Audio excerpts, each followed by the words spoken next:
What up, Lo?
What's up, everybody? How's everybody doing? Coach Gravy on the Sunday Raider Nation live tip. Wanted to say from the bottom of my heart, Happy Mother's Day to every mother out there. Deservingly so. You guys bust your ass for us stank ass men and kids that we have, and I hope all you guys every mother out there have a wonderful day, and all the people that deserve it. Please, I hope let your mama know, or anybody that's associated with you in that way. Let them know that you appreciate what they do. And brother, I know that does. My homie Raider Gabe. What's up, Gabe? How you doing, brother? Chilling. I know that, bro, from the bottom of my heart. I know this is a pretty tough day for you, man, but blessings to you, bro. And I know the man you are, you did a wonderful job, bro. So I wanna tell you that, man, from the bottom of me, and how I feel, bro. So thank you, bro. Because that's pretty tough day for you, man. But, yeah. But we got to say it. All the mothers need to get appreciated today. It's their day. What I say is every day is Mother's Day. So if you think that way, then, it was a normal thing for me. Just take my mom to breakfast, say what's up, listen to a bunch of why don't you call me or hang around with me or do stuff like that. But I'm 50 something years old, so you can't depend on your mama as I used to. But all in all, man, I just wanted to say that. So. Yes. What's up, man? Lowe's running a little bit late, so he'll be here. But it's a G&G show for a minute.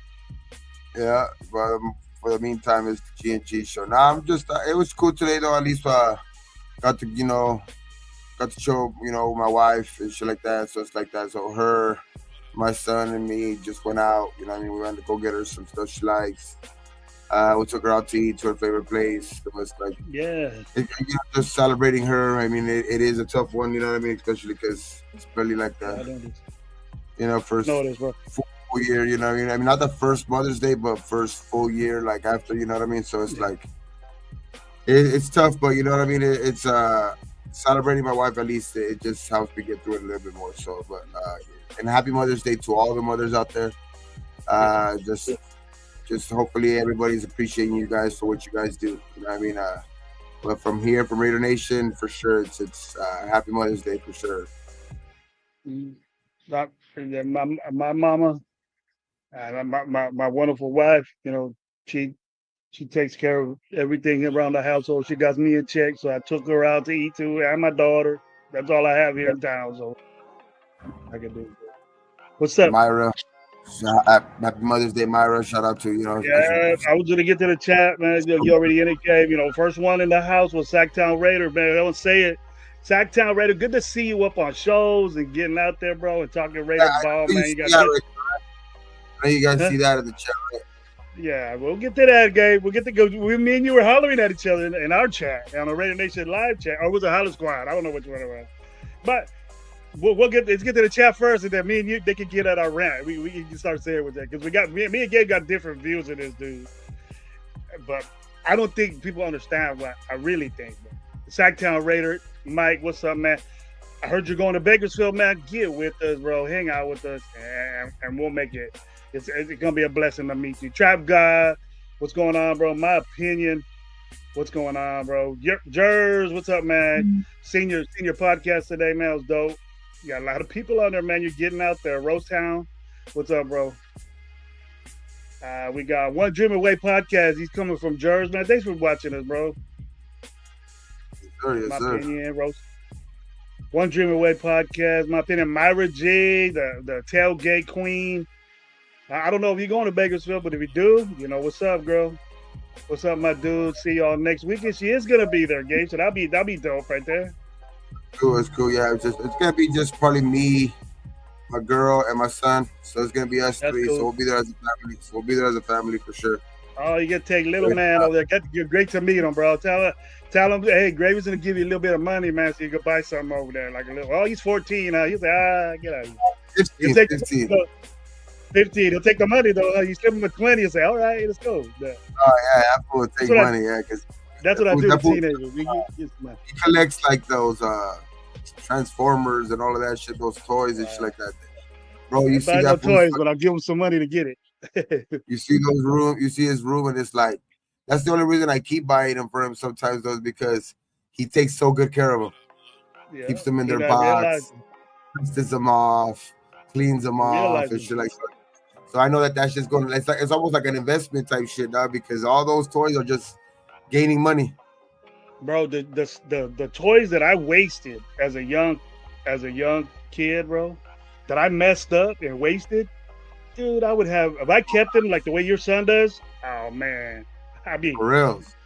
the collector from hell. That's bro. what I tell my had all I'll be like, imagine if I would have saved my toys the way my son does. It's like I would yeah. have had like all kinds of investment right now, like shit, and he is doing it. So that's why I'm like, all right, I don't mind when he asks for something, you know what I mean? Because he works But hard he for does- it though too. He has that little guidance from you, knowing that we didn't have our intentions. Like I know that I had a Pete Rose rookie card, bro. I know I did, and I fucked it up. I messed it up, dude. I messed it up. I knew I had a Mike Schmidt rookie card. I knew I had a Magic Johnson rookie I had a card. bunch of cards too, like that, dude. I had a bunch of cards like that too, and they left. I remember when we moved out one house and they stood in the attic. Yeah. I had a Millennium Falcon, dude. I had the Millennium Falcon original in the box, and I messed it up. I was doing Star Wars, dude, and they bam throwing it into a tree and shit like that. You know what I mean? Yeah. Raider Pete, what's up? Myra again. One Dream Away, my opinion. Well, I'm pretty much caught up. Oscar, man, what's up? Space Beast, my boy. What's going on? The Collectors Without Terror. Yeah. Smart. I sold two Wayne Gretzky cards. I wasn't really into hockey, but yeah, bro. Crazy, man. But it's cool, man. I mean, I love the, you know what I mean? It's just it's Raider football. You know what I mean? We're starting to get the rookies into camp. You know what I mean? Starting to get to see a little bit how they look. I don't know, man. It's like you even see like the drills, like on some of those videos. How you doing? I mean, I don't want to even like bring up the previous regime, like whatever, you know what I mean? Like, but it's just that it looks like there's a new added like energy in there, bro. Like for sure there's a new added energy. And the coaches it looks like the coaches are making sure that they keep that type of energy up too. Like it's like, I don't know, man. Like when I was watching it, it just looks like the coaches are fucking. Some motherfuckers are not gonna have a voice by the end of the fucking week. You know what I mean? Those fools are yelling out there. Yelling, but not even yelling like it's not even yelling like screaming like as in like, oh, what the fuck you doing, like that type of shit. Like it's more like that. Yeah, motivation type shit. You know, like just setting the stage for like competition and shit like that. So it's like, I don't know, I like it. And then you know what I mean? We just signed somebody today. So hopefully, you know, that year off kind of kind of set him straight a little bit. Former Raider too. He played for a little bit here, maybe a game On or the two, couple linebacker. games. Yeah, Jalen Smith. And he was a former Mm-hmm. Cowboy and shit like that. But we'll see what he could do, man. They signed him right away after his workout, so I mean, they must have seen something there. You know what I mean? They must have seen something there. Maybe he got he's quick to the he's being quicker or something like that. So maybe he took this whole year to actually work. So I mean, I'm pretty sure he did, but like it's just hopefully we could get something out of him. Not expecting much, but hopefully we could get something out of him.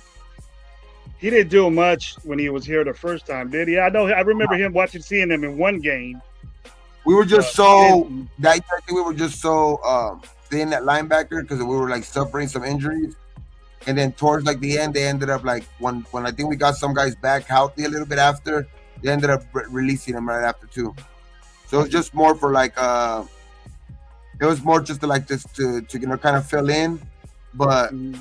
I mean, he has had some years where he's looked I really know really that. good for the Cowboys. You know what I mean? So hopefully like you Just said not like with us. hopefully that what we're expecting out of like Kevin White type shit like to a lesser degree, but hopefully he can be he can kind of like summon some of that fucking old self. You know what I mean? So it's like that's what I think a lot of these players are kind of banking on, but I do like the direction we're going in for sure. How old is he? Is he in his 30s or something like that, or is he?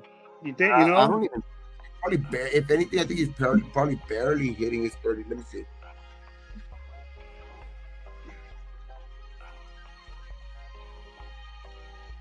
The chat knows at least. I don't know if he's. It's bad. It's good to be mature as a linebacker in that position. But He's 29. he's 29, so he's mature enough. He'll be 30. He'll be 30 this in like a month. Like in a month. So Could be a I mean camp body. Could be a camp body, or he could get in there. 6'2", 230. I mean that was his last reported weight. At the combine when he was that's why I'm saying with this guy like if him and the thing with him and Devin White, the one thing they both have is they're very fucking fast. Both of The them ran like speed. Yeah, I remember that from. Dennis Smith ran like it's saying right here he ran a 4.44, a four He's four quick. four. 40. At his combine when that was a long time ago, but he did suffer a couple ACL tears, especially you know what I mean. But the one thing that these guys have been known for in their careers, you know what I mean, is speed. So hopefully these guys can just get like sideline to sideline type shit. You know what I mean? So it's like I think that's what they're depending on a lot. And then with the other type of linebackers, like the Roberts, the Landon Roberts, and the like the well, I don't. We still haven't really seen nothing out of Eichenberg or the new guy Lindenberg, but those guys are more like interior type linebackers where they're there to more like Maybe cover vet. up the gaps, kind of like fill in the Wings. gaps type shit, in between the tackles type running. So Really. hopefully they're just trying to get like a balance between these linebackers, man. But it's going to be the only thing that worries me is that like I see that you're getting different type of guys, but that's why Mhm. I was with you with like we need a guy out there that can just not come off the field. You know what I mean? That guy that can do You need both that like something on shit them. because not always they're going to be, just because it's first down, they're going to be, automatically running the ball. So if Mhm. the offense, decides to go play action or something like that, sometimes we can see maybe, hopefully not, but like Landon Roberts, those guys that kind of struggle in coverage, you know what I mean? Those guys are going to be kind of vulnerable in those type of positions. So like that's the only reason why linebacking, like we do need one of those guys. Hopefully, a guy that I probably seen do it We got the before is J&E. more recent. Probably Devin White did it in the Super Bowl type shit. You know what I mean? But Mhm. hopefully that is the guy that turns into the guy that could be not the guy that doesn't come off the field. You know what I mean? But it's just harder. It's easier said than done though because I mean we've been searching for probably searching for one of those type of linebackers for a while now. You know what I mean? We haven't had one since damn man. I don't last For a long while. I said Spillane was, but Baker after that, if you want to go We had a guy back, come in, or a guy couple from games, something like that, like Navarro Bowman type shit when he came in. he was Kirk older Morris though. was cool. Thomas Howard was cool, but Hmm. those guys, like, we just have been far from it now. Like, we just are far removed from those type of guys that were actually, guys that actually can produce on the field, which it scares me at linebacking position. But the reason why sometimes I fall back from it a little bit, like from being too concerned, is because Hmm. I do really believe that they're going to use some of these linebackers as like safety type. I mean, as linebacking type. You know what I mean? So because they do have the size, you know what I mean? The Palomalus of the world, the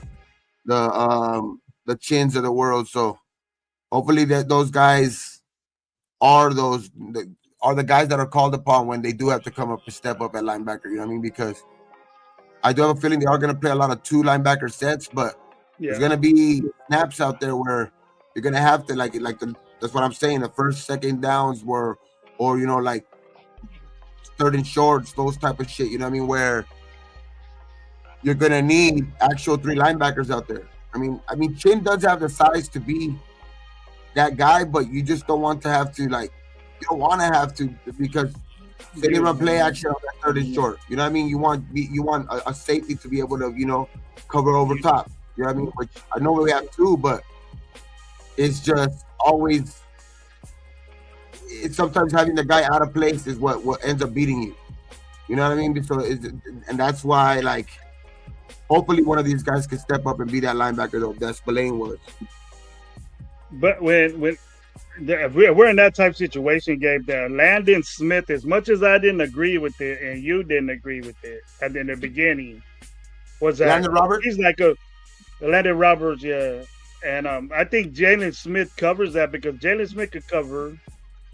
Devin White could run side to Devin White could do side to side shit. And if we we just seen a Landon Smith just tackle and be on running situations.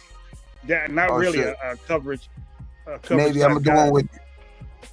Go ahead. I'm gonna pack one with you, buddy. I'm gonna pack one with My you. bad. Go ahead. Keep going. Sorry about that. What's up, Louis? Let's say what's up. Hey, what's up to Mr. Galindo? And we got who else do we got here? I Orlando just Padilla. I don't know, man. I just Giant Ocean, what's up, man? I like our. Did you see that guy? Not to get off topic or anything like that, but there was a picture that's kind of like going around right now where Pete Carroll's kind of giving a little dab to that fool Lucky Tassi, Uh-huh. and that fool's on one knee. What's he He's as doing? big as Pete Carroll on one knee. Oh yeah, he's a big guy. He looks fucking like a fuck. He's only I know not only, but he's 6'6". But dude, just like his the way he's just built, that dude just makes fucking. He just makes Pete Carroll look like a small human being, dog. And if that dude could come in and play any type of with any type of aggression that he plays on the fucking rugby field, damn man, that dude. If they can develop that guy, that bro, Lucky Tassi can be a fucking. He's a crazy specimen, dog. So hopefully they can develop that. You know what I mean? Hopefully they can develop that because that guy, 350 pounds, 6'6", playing defensive tackle, man. Jump on in, boss. You got it. When you feel like it.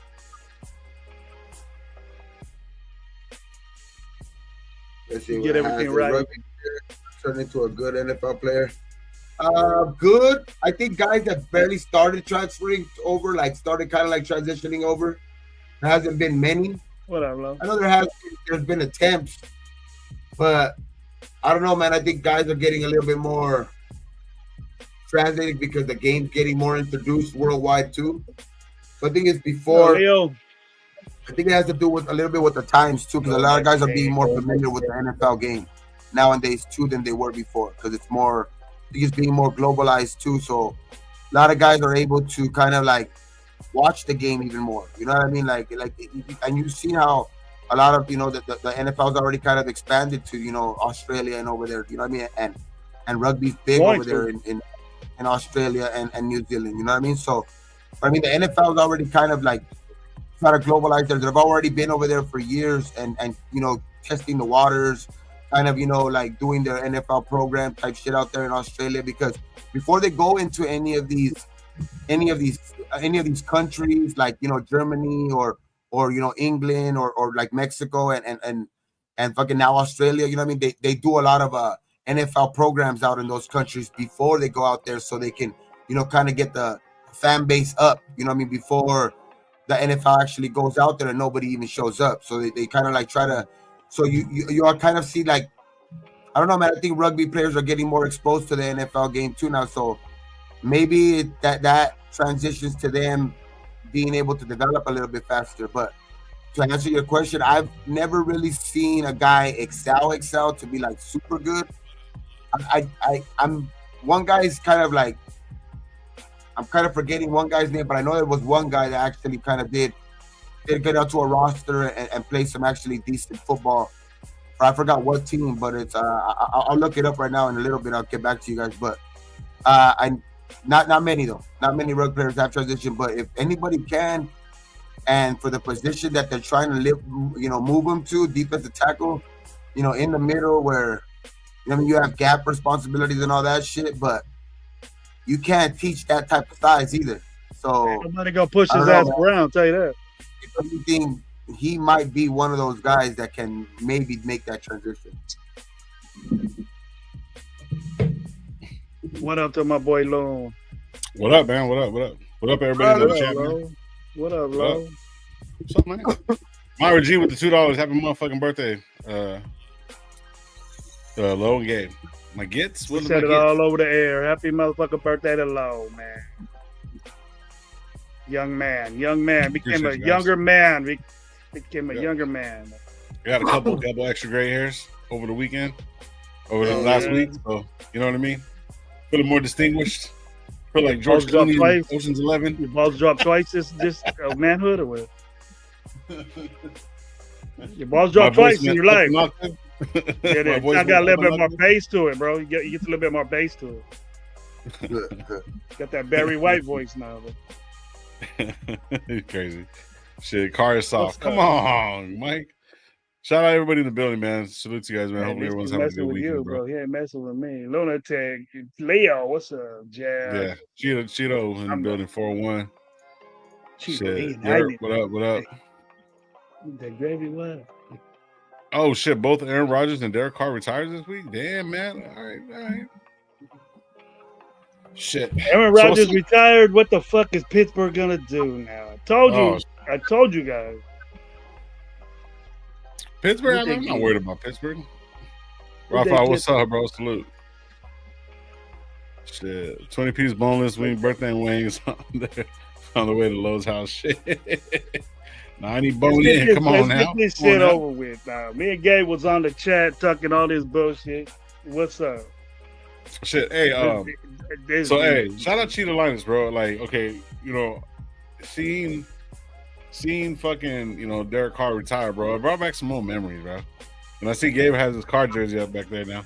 Mm-hmm. He finally put it back up there. I think I'm gonna go buy me one again, bro. See, what do you guys think, man? I'll go first, Gabe. Let me go first because everybody's gonna forget what I say, and they're gonna go along with you or with Lowe.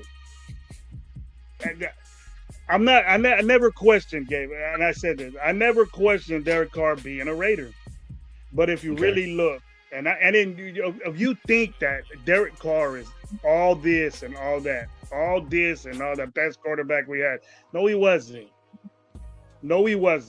Okay? A guy that plays for your team for 9 years, that threw the ball 50 times a fucking game for 9 years. And you can't tell me that he didn't have a fucking defense. He wasn't good, but I respect that he threw for 41,000 yards, but he's 62 80 in fucking games won, bro. It'll take him 2 years to even be 500. So it doesn't matter. Once a Raider, always a Raider. Cool, I'm cool with that. Yes, retire a Raider, but we don't need to have a fucking parade for the guy and fucking say that he didn't do nothing for us. We got on his, we sat on his fucking lap for 9 years and we didn't do shit, nothing, anything, but just live off his whatever and this and that. And he wasn't a tough guy. He didn't do anything to make our team better. You know, he had his years when he had good coaches. That was it. You know what I said, bro? He's the Tony Romo of the fucking Raiders. No, I take that back because Tony Romo actually won 2 fucking playoff games. He's not Tony Romo. He's fucking Derek Carr. You can't compare him to anything because no one has ever played for a team for 9 years and didn't do shit. Didn't do shit. Yes, he's a Raider forever. But you don't retire shit and all that and all this and all this and all that. You don't do that. And that's my rant. But I ain't with the dude. It's not because I don't like him. But look at what he did, bro. How many times did he fumble the football in the fucking end zone and it was a fucking touchback? How many times did he fumble the ball in the end zone? We were in our only playoff game against a Super Bowl going team, the Cincinnati Bengals. He threw the ball to a stupid fucking pass. And you got to remember this. You got to blame him for that loss because he fucking threw the ball. Dude wasn't even close to the fucking end zone. He threw it in the fucking triple coverage. And he did that over and over and over and over again. Look at the tape. Look at the tape. You can give me all his stats. He threw for 41,000. So fucking what? What did he do? What are quarterbacks judged nowadays? What are they judged by nowadays? Patrick Mahomes wins. You know, all these great quarterbacks for their teams. They win. They win Super Bowls. What the fuck did this guy do? We just loved him we kissed his ass for fucking 9 years. That's all it was. That's all we did. Yes, he has more yards than fucking Stabler and Plunkett because Plunkett and them didn't play for fucking 9 years. That's why. And we were running the football back then. Oh, he didn't have a defense. He didn't have a running game. He had fucking Josh Jacobs for fucking 4 or 5 of them years. Or 4 or 3.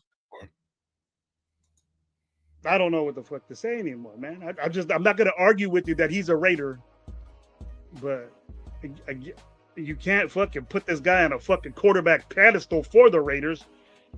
He lost us more games than any quarterback that we have ever had. Why don't people look at that? So it's 4 lower back tattoos. All right, I'm done, Gabe. Go ahead and chew me out. Tell me what's up. Go for it, Gabe. I'm not arguing a lot of those points that you made. I'm not arguing even stats, nothing like that. I'm just more along the lines that I'm not like. Sure, it was good. I was with you like with the when you left, you know that all that stuff and stuff like that. But then again, too, I'm not going to.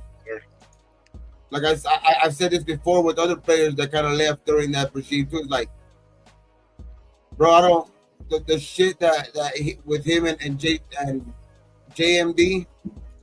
I wouldn't, but I agree with you. You know, he had what 6, 7 other years to kind of prove it. You know, injuries, regardless, whatever it is. You know, that's an excuse, whatever it is. But like, as far as I'm always going to respect him as a Raider.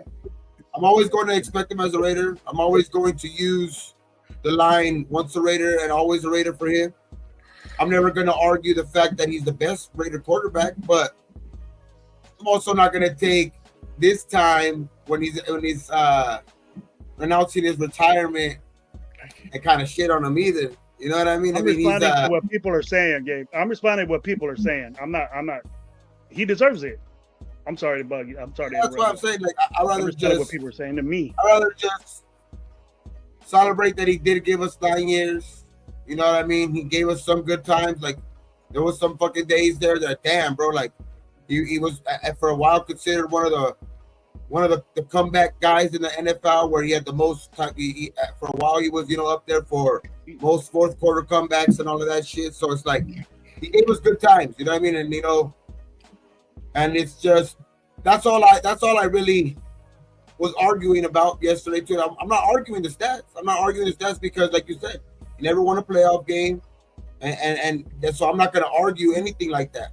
You know what I mean? But the dude did have Raiders in his blood while he was here. You know what I mean? And it took a lot, I think, for him even to wanna like kind of like get out of here. You know, go to the Saints because Josh McDaniels. I don't know, man. Josh McDaniels probably would have made any quarterback or anybody like that. You know, fucking want to leave. You know what I mean? Like it's like,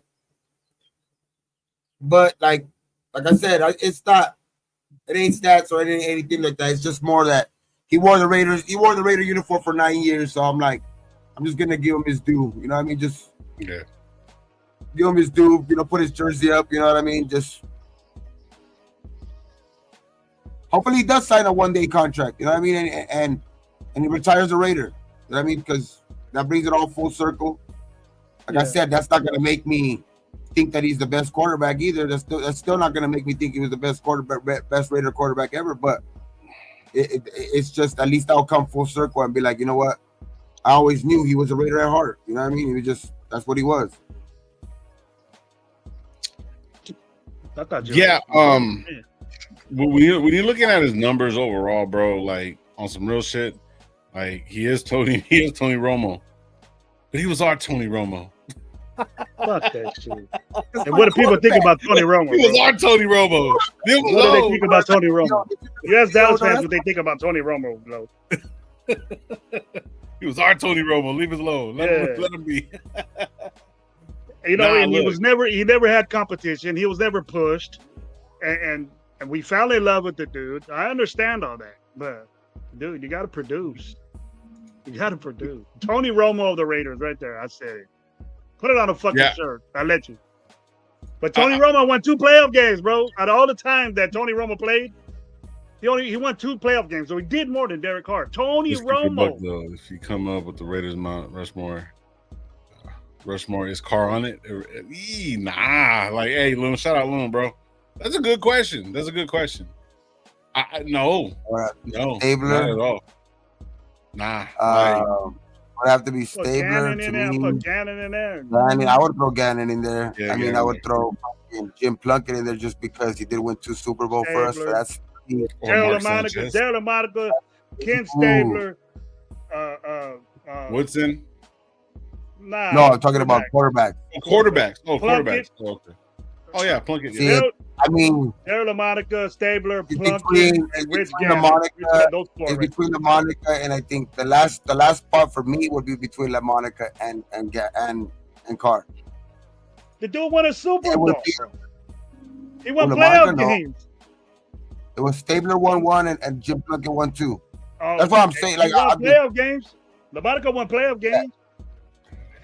No, I'm not. That's what I'm saying. It would be right there between both of them because I mean, Carr did. I mean, I think those Raider teams were stacked though, dog. When like LaMonica was on there in the 70s and 60s, you know what I mean? So it's like the Raider teams were fucking stacked. They had like some of the most fucking stacked defenses on there. You know what I mean? Fucking crazy ass. You know, and everybody was scared. So it's like it would be a toss up for me.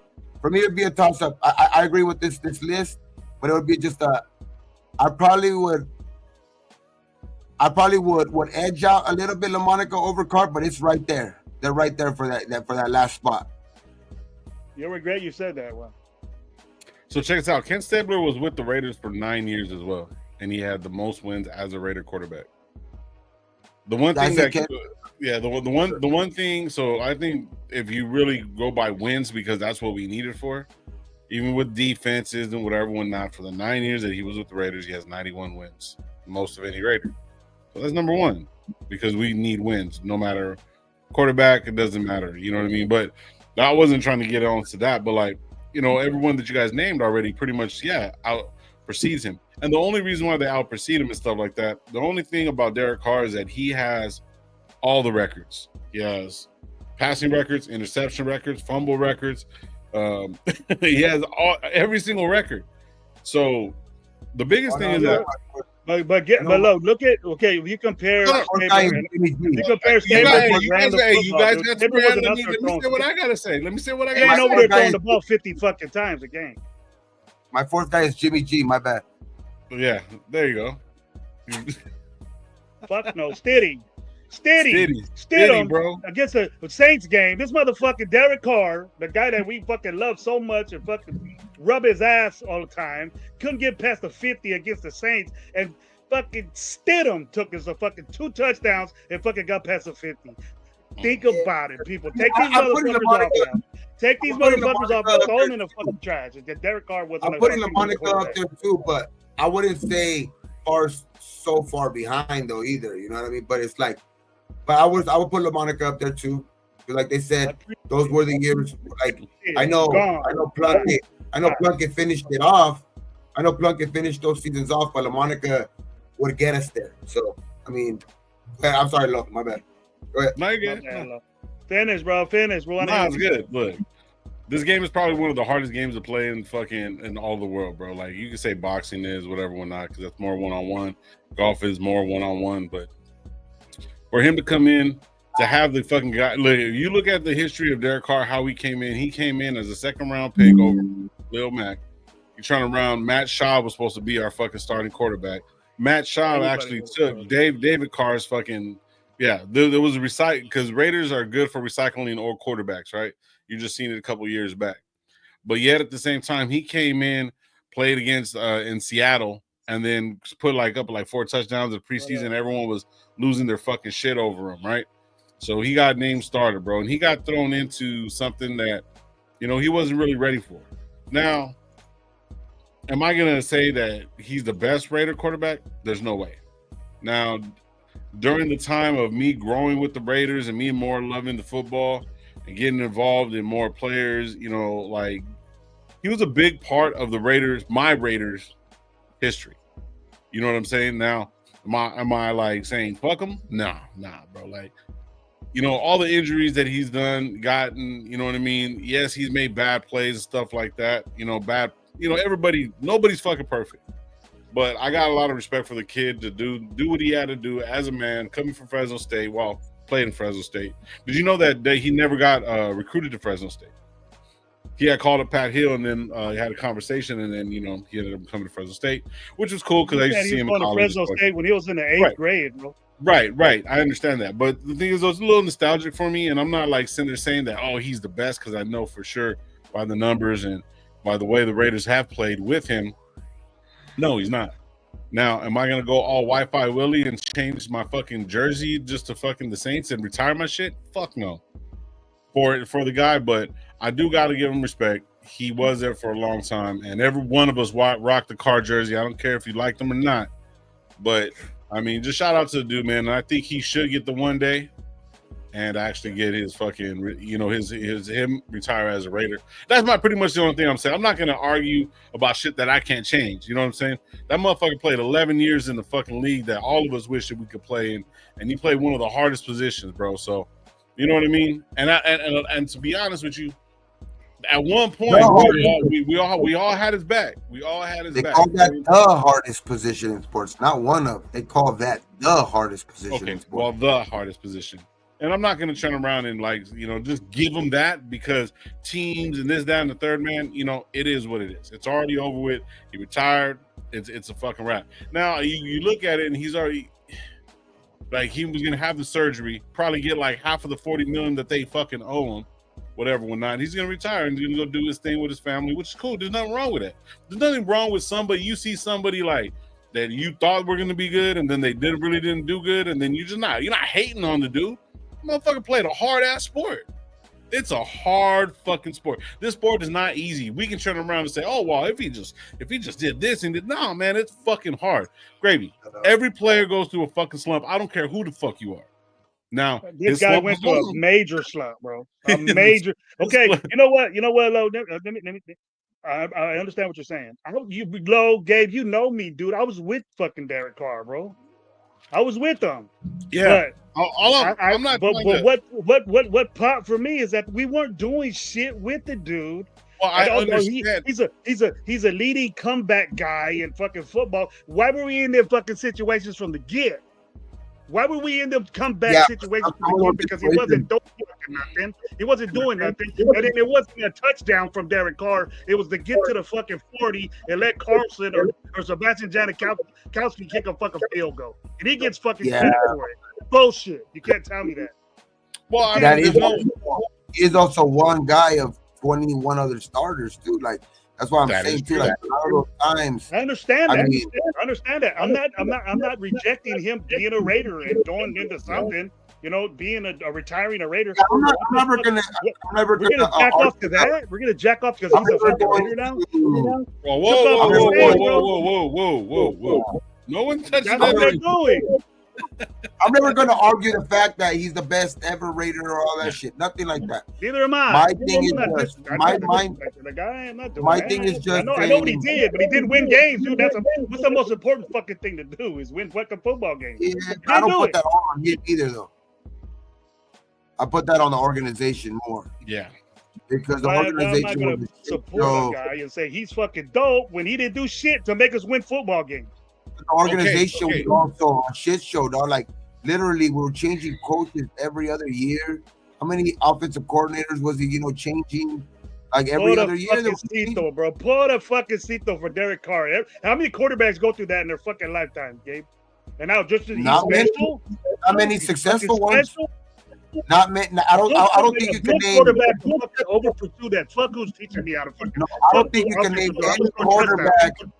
I don't think you can name any quarterback that's been successful in their career that have had, like, to start off their career, had 3 or 4 different offensive coordinators in their first 3 or 4 years. I don't think not one quarterback has ever came out successful from that situation, because most of the guys that come out successful are brought into a situation where there's already a good coach there, or there's already a good guy that's going to be able to develop them there, or something like that, to where they're able to, kind of, build themselves throughout that organization because they have some type of stability, back there. But like, that's why I'm saying I'm not putting everything on Carr. Like, it was still up to him to win some of those games too, because I'm not gonna sit here and say not put any fault on him either. But it's like there was also situations like I don't think any quarterback you can name, not one, that had that many offensive coordinators and was still somewhat successful in their career. Most of those guys are out of the league that have that many offensive coordinators in their first couple of years. They're out of the league. They're never heard of again. That's not nothing to do with fucking Derek Carr. Nick Foles. That's a good one. Still didn't make the fucking. What? Didn't I just say? Look, check this out. Didn't I just say that? Yeah, I respect his 41,000 yards and all the touchdowns he did. Yeah. But what did that matter? Are we cool with being mediocre? Is that what it is? We're just cool with that. You're making it that we're cool with being mediocre. The guy fucking I think retired. you're arguing again. Look, check this out, Gravy. This motherfucker was around for 9 years, and we rooted for every single game for him to fucking not win. the last 4 or 5 years. So you're telling me, as a Raider fan, you didn't root for the quarterback to win? Yeah, I rooted for Derek Carr. Okay, all right then. Now, yes, when I started seeing the stupid shit he was doing, standards, by the NFL standards, he did not produce. Not like that. That's your normal ass fan like that. I started watching with how he was fucking up. We were losing games because of him. We were losing games with what he was doing, and we just loved him so much that we said, "Oh, Derek Carr can't do no fucking wrong. He's the best we're ever gonna have." He wasn't pushed. They never brought in the quarterback to push him, and then he just was there. He was the Raider quarterback, and we fucking loved the guy. Don't do that. Don't do that, Loon. You're trying to give this man a heart attack. We bitched and cried, you know what I mean? We bitched and cried about it, and then it's gonna be like, fuck. When are we gonna get all this I'm guy? Saying, bro, like all I'm saying is this, Gravy. All I'm fucking saying is, look, it's over. He didn't do shit for us. All right, but then okay. But my question was, listen. My question is, and this is what I'm trying to that's all it is, man. Did you root for him for the 9 years to win? Yes or no? Not all. Did you want him? Okay. Did you want him to win at all? Of course I did. Okay then. All right. So now when he was retired, he's not touching you no more, bro. You don't have to be mad no more. He's not touching you no more. Why are people giving me stats? He was the best fucking quarterback in comebacks. He had 41,000 yards. He's the best quarterback. I know that. But I think what's happening here is you're arguing against a certain. I'm gonna say here is, look at the fuck. You could give me all the fucking stats in the world with him. Look at the fucking wins and losses, dude. No, the thing is, though, you're arguing against a certain amount of fans that are trying to praise him as the best ever quarterback. Yeah. And that's making you almost sound like you're shitting on the guy. Where you should fuck those fans. Fuck what they think. That was probably their idol. They were the Carr stands, right? They were probably the guys that couldn't do any wrong. But what I mean is that you're letting those fans that are praising him that much, cloud your judgment to where like you have to talk shit about him because you have to make it seem like. When I don't think everybody's thinking like that. I don't think like that's what I have to do, Gabe. That's what I have to do to convince him. Watch the tape. Convince who? Listen, if somebody right now, both of us here right now are telling you the stat. We're not arguing against the stats. He wasn't the best ever. He wasn't the best ever. But see, that's the thing though. Like, I'm not gonna take this opportunity to share on him though, because some fans are trying to think that he was the best. Because those fans are always shitting on him. I'm shitting on Derek Carr because I say that he's not the best quarterback we ever had. No, you're saying he fucking sucked. He was fucking garbage. He was shit. Yeah, he's not, it's like I'd say he was an average quarterback in the NFL for the Raiders, bro. You're average. Yes, I get all that. I get all that, bro. I get all of that. I was rooting for the guy, Gabe. I was rooting for the dude, but I started seeing we were losing games for what he did. Dude, we lost 12 games. We're making this a numbers argument where I don't think nobody's arguing numbers though. No, they're throwing it at me to make them be all fucking almighty that everybody. No, Gravy. Listen, we're not saying that at all. You listen. This is listen. Gravy. I love you, dog. But you be listening to almost. Listen. You my chat. You be listening to almost every Raider content creator, and not like us on this panel right now. We are not crazy like some of these motherfuckers are, bro. Like that be saying some what? No, let me finish. You be listening to too much, and I know it's like a specific couple, like a group, like right here that you listen to, and then you just go off of that, bro. Look, all I wanted to say was thank you, Derek Carr, for the fucking good and bad times, and congratulations for retirement, bro. Hey, shit, bro. I want you to retire, Gravy. Like I want everybody to retire in their respective fields, regardless if you're good or not. I want you to retire as a fucking, the crosswalk, dog. Like, I don't care if we 10 kids got all over fucking Derek Carr. Let me just make a comparison. Look, Darren McFadden, I don't think the Raiders ever had a winning season while he was here. People still praise Darren McFadden like I think you have. Like, Darren McFadden was the shit. Darren McFadden was the shit and all of this shit, right? He never won shit with us. But people still consider him a Raider, not I wouldn't say Raider great, but they give him the respect of, hey, he was badass when he was a Raider. He did his shit when he was a Raider or stuff like that. Like, we can't sit here and say, that Carr never did his shit while he was here. Obviously, he lost more than he did, but he did. So did McFadden. You know what I mean? So that's why I'm saying, like, it's not that like I'm not arguing numbers. I'm just saying, okay, he wore the jersey for 9 years. He gave us some times. We were here. I went to so many games. Even enough to buy a fucking jersey of him. You know what I mean? Like, regardless of when it was, when I was up on or down on him, like, fuck, that's pause, this motherfucker, my bad. But like, it's just, the thing is that that's the only thing I'm kind of honoring today. I'm only honoring that he wore the jersey here for 9 years, because we give that opportunity to almost everybody. Guys that have worn the jersey for 1 year, 2 years.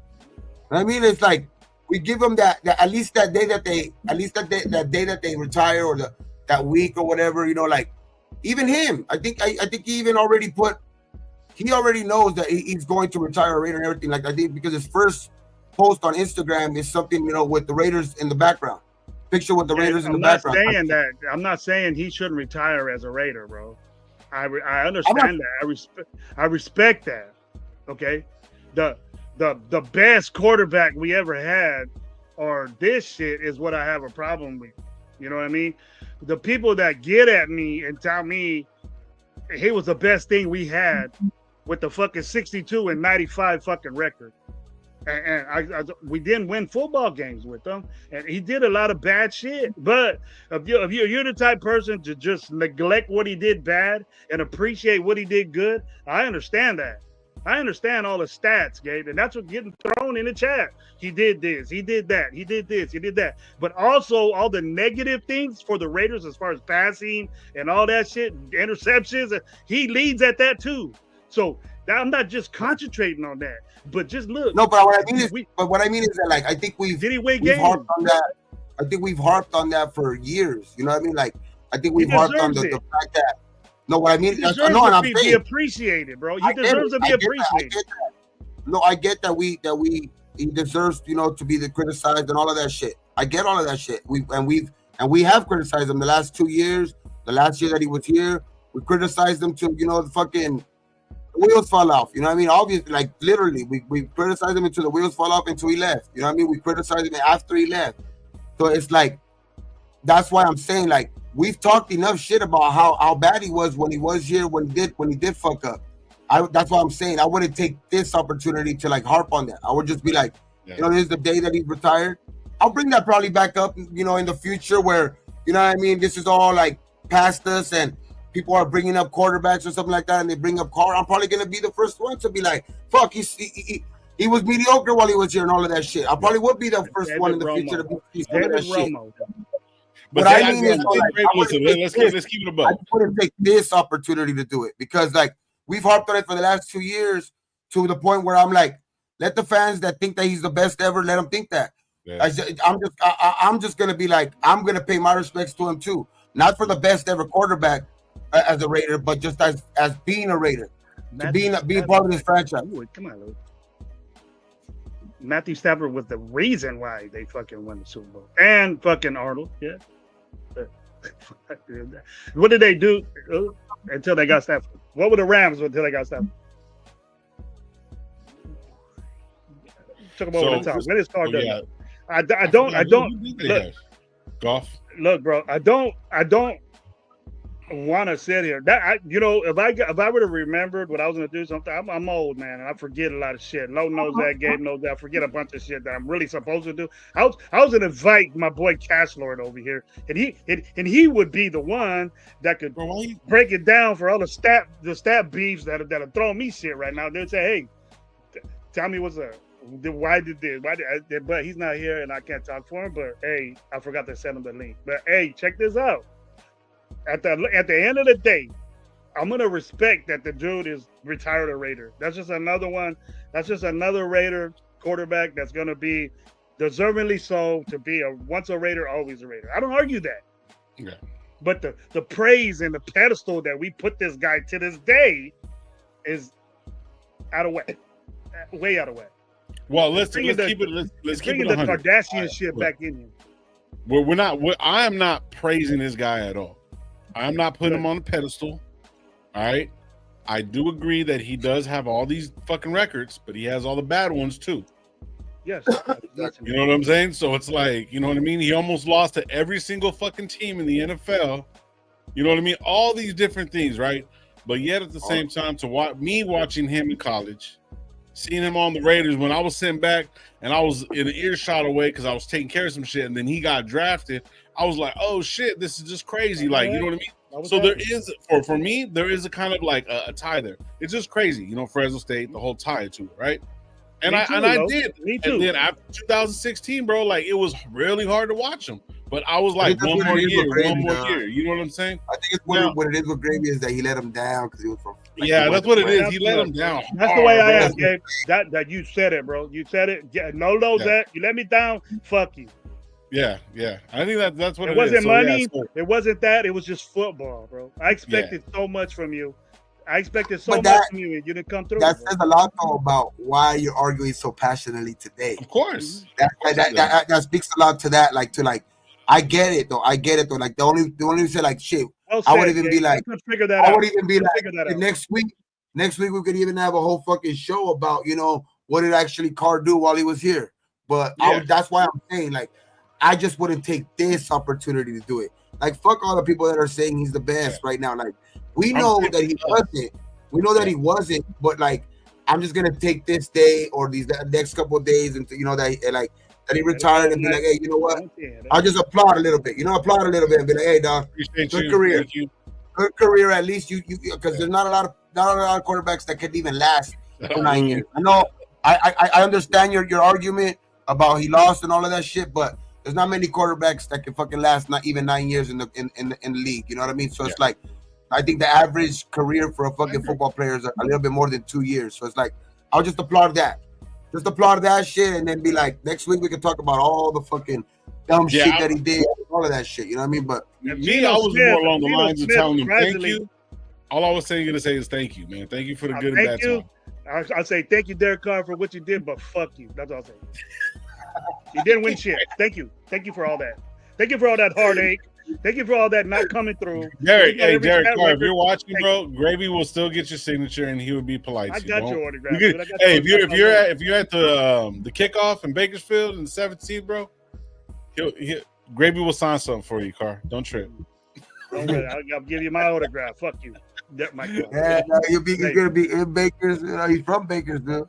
Yeah, he might be there, bro. You never know. Might be pulling up. He lives in Fresno. He lives in Fresno now. Yeah, the one that he I heard. Big ups to Derek Carr, man.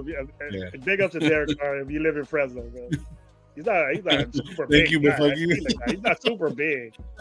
You don't have to. But I mean, I'll applaud Carr. I mean, we could get to the next subject if you guys want. Shit, I don't want to make Gravy's fucking tripa blow up. You know what I mean? I know, bro. We need him. I got mesh. The mesh is good, bro. All right, there's another question I want to ask you guys because we haven't talked in a minute, man. What's up? All right, so when I'm at work, bro, like, you know what I mean? I just throw on podcasts. I throw on Fat Fish. I throw on fucking Bad Friends just to listen to something so we can laugh. You know what I mean? And I had a real hard time with listening to Bustin' with the Boys. And this, I didn't want to listen to it. I didn't want to listen to it at all. I don't know if anybody got a chance. Bro, I don't know if anybody got a chance to fucking listen to Josh Jacobs on. Bro, like, it fucking enrages me. It fucking just completely enrages me of how Ziegler and McDaniels came in and just fucked this whole team up. I'm not saying they're saying, like, he didn't basically... He didn't state that Josh Jacobs did not state that it was them, but he said you keep on bringing in these coaches and so forth and so forth, and then they're making me play the Hall of Fame game when I didn't want to play, like I was a rookie, like I didn't lead. Then they were turning around saying, "Oh no, you're going to be back. You need the money." And but I think he was talking at the end of the time. At the end of the time, though, I think he was talking about Telesco too. Because remember, he said all of these GMs keep on making me want to like prove myself. So I think Ziegler and then Telesco was like the last straw. I think Ziegler fucking did that same thing to him, to where like he was giving them like, oh, you have to prove yourself. And then he got that he led the league in rushing. And then they got another coach. I mean, they got another GM in fucking Telesco. And then I think Telesco was asking him the same thing. And that's when I think Josh was like, fuck this. I'm fed up. Fuck that shit. I'm not gonna do that. But if you watch that, bro, you can see how his mentality was, bro. Everyone was like throwing him under the bus. Oh, he wants more money. And then even Gravy, you're saying, man, why don't we just pay him the extra this? And if you go and listen, he goes, 6 teams were giving me this. I told him just to match it and give me incentives. They said no. And I was just like, and it was starting from McDaniels. And then he said, like, yeah, he goes, you made me play the Hall of fucking Fame game, right? And then when I played the Hall of Fame game, then you don't want me to play, and then when we start losing, then you want me to play, and then you're gonna make me like, then you say, oh, we're just gonna franchise tag you. I was like, yo, man, that's crazy. Like, just like how the fucking game is, and like how bad coaches, bad front office can make everything shit. What up, Rebel? You gotta listen to that, bro. And the cool part about it was he wasn't like directly saying it. If you look at the time frame basically states it. You know what I'm saying? So it just kind of real frustrating, bro. Because we've been through all this shit. Remember, we were even going back and forth about Jacobs. Man, if he doesn't want to be a Raider, fuck him. Get him out of here. The shield over everything. You know what I'm saying? And it's kind of fucked up. And look what happened, bro. Look what happened after. Go ahead. Look what happened to us when we we could do this with a bunch of fucking guys. 4 fucking guys. And with one guy we got fucking with Josh Jacobs. Mm-hmm.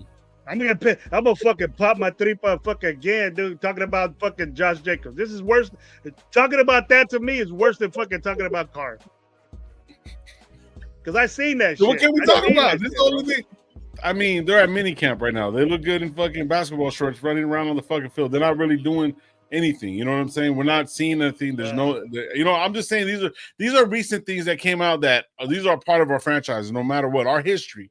Because when people look back at like what a bad fucking franchise was and what motherfuckers did, we're looking at this shit, right? Gravy doesn't believe in Gino. Don't start, Mike. Don't start your shit. I believe in Gino. What we gonna do? Gino takes us to the fucking playoffs. What? The fucking pedestal. Let's go. Fucking Team pedestal? Gino, what's up? Fuck Carr Gino. That's what we got. That's what we got to do. Bro, if Gino wins 8 games and they go 8-9, and he goes 9-8 next year, people will always consider him a Raider. And that's what I mean. Like, that's the only thing I mean. Like, people are considered like Raiders for life for less. That's the only thing I'm saying. Yeah. That's the way. Take like this. You got to take it. I just want to say one more thing about Derek Carr, bro. He gave us Hunter Renfrow. Don't let me lose my shit, bro. He gave us Hunter Renfrow. Cheeto, I like that. That shirt was actually clean as fuck, dog. I'm actually gonna order the other one too in black. I'm gonna order it in black too, dog, because I like the way it fits. Chilana is making everybody pay for their shirts and he's kicking down game shit. All right, I see how it is. No, I bought it. I ordered it for him. I ordered it from him a couple weeks back. The white Max Crosby one. I'm gonna have to order another one from him. I'm gonna have to order the black one now too, dog. That shit actually, I like the way the graphics came on the shirt. That's so it's cool. Hey Leo, give me a Derek Carr. Get a Derek Carr jersey with the upside down 4 on it, and I'll buy it for you, top dollar. Upside down 4.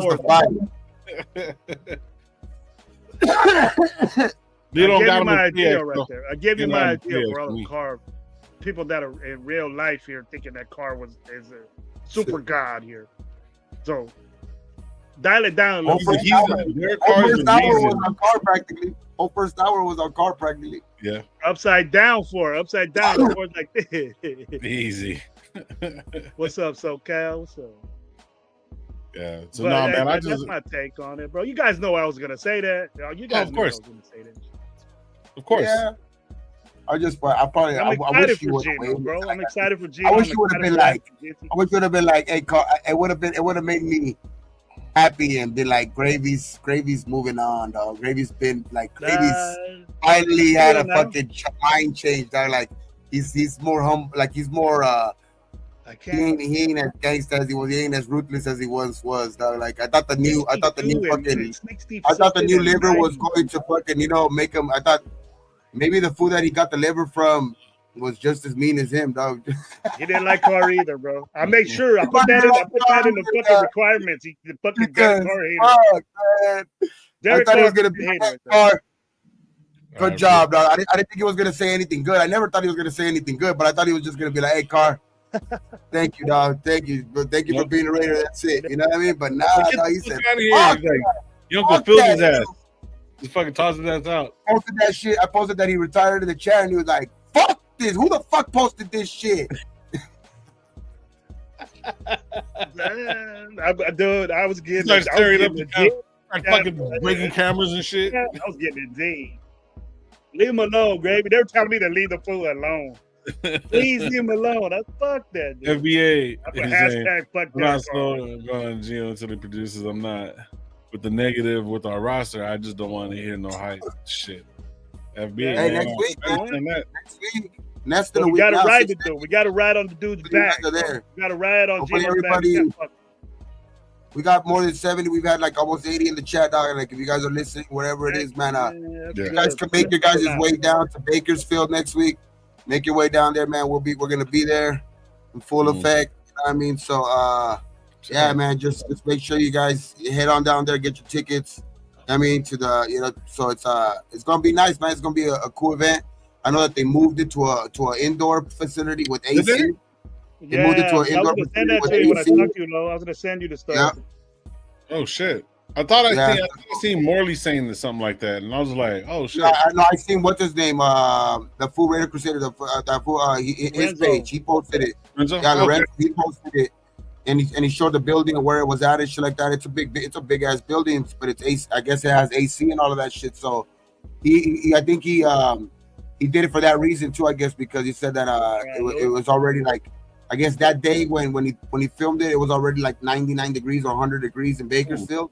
Oh yeah. So he was like, we're moving it in here, and it's AC. So I mean, hey man, so if you guys are close enough, or just whatever, man, if you guys are take a fucking road trip or whatever, just come down, man. Come say hi to your boys over here from Raider Nation Live, man. We're gonna be there. It has We'll internet. do a little podcast. He has internet access in that building. Oh, does he? He said, but I would take you. As long as we have power, I need power. That's all I need. Everything else is we already got. This is where it's at. Generator indoors. This is where it's at in Bakersfield. The Iron Lily venue. The Iron Lily. That's what it's called. Okay. Iron Lily venue. When I'm looking at the weather for Bakersfield, it's supposed to be 87, 89 degrees in Fresno. That's not bad. That's not bad. And we're in a valley, and it's hotter in Fresno than it is in Bakersfield. So I don't know. Is it? I know Bakersfield is hot. Fuck. Bakersfield's hot but it's supposed to. Fresno and Bakersfield, it's not going to be a 20-degree difference. No, hell no. Maybe like 5 at the most. Yeah. It'll 91. It's not super duper hot, but to move, I don't know. I don't really care, bro. As long as I'm sitting down, got water, and people around me, that's cool. Per source, Greg Olson does use 3 flores. 3 flowers. Dos flores. Saturday. Flores, but he put 3 flores. Yeah, 3 flowers. Right now for Bakersfield, as of right now, it says 89. Oh, okay. Saturday. 89 cool Saturday peak. During the week, it's actually going to be a little cooler over there. It's going to be 79, 73, 81. Yeah, and then on Saturday, go down over here. And then on the weekend, it gets a little hot again over there too. But I mean, I guess we don't have to worry about that no more anyway. So it's yeah, we're going to be inside. So that's nice. Santa Cruz was 78. That's crazy, Rodrigo, because I was in Pismo, bro. It was like 80 something. It was like 80, it was like 84. House, and it was 101 yesterday over here. Man, it's 101 over here in Riverside yesterday, dog. Fucking crazy. Fucking, and it's crazy because only these 2-3 days are gonna be hot. It's gonna cool down. Yeah, Bakersfield ain't like Fresno, bro, at all. Nah, bro. Trust me. Nothing like that. Matters what you're talking about. That's Cool Kev's favorite fucking phrase, bro. Fucking Cool Kev will be like Gino Carr, same thing. No, Tony Romo, Derek Carr, same thing. Oh no, it ain't. No, it ain't. No, it ain't, because Tony Romo won 2 playoff games. I'm sorry. I take that back. Yeah, Riverside is next to the desert. He's worse than Tony Romo. He's worse than Tony Romo. It's somewhat, but it's hot. It's hot, but it's like the whole fuck. It's because over here is always. It's just gonna get hot in California. Fuck it. That's what it's gonna be. Yeah, Cali is just hot, bro. Raider Nation Live crew's gonna be there. That's gonna be hot, burning, steaming. Calm down, Willie Beeman. I want to take it either way, but I wonder if we're still gonna need the generator. I don't know. They'll let you turn that shit on inside, bro. Inside, bro. Yeah, you're not gonna be able to do all that. You're still gonna kick some shit, some gas out there.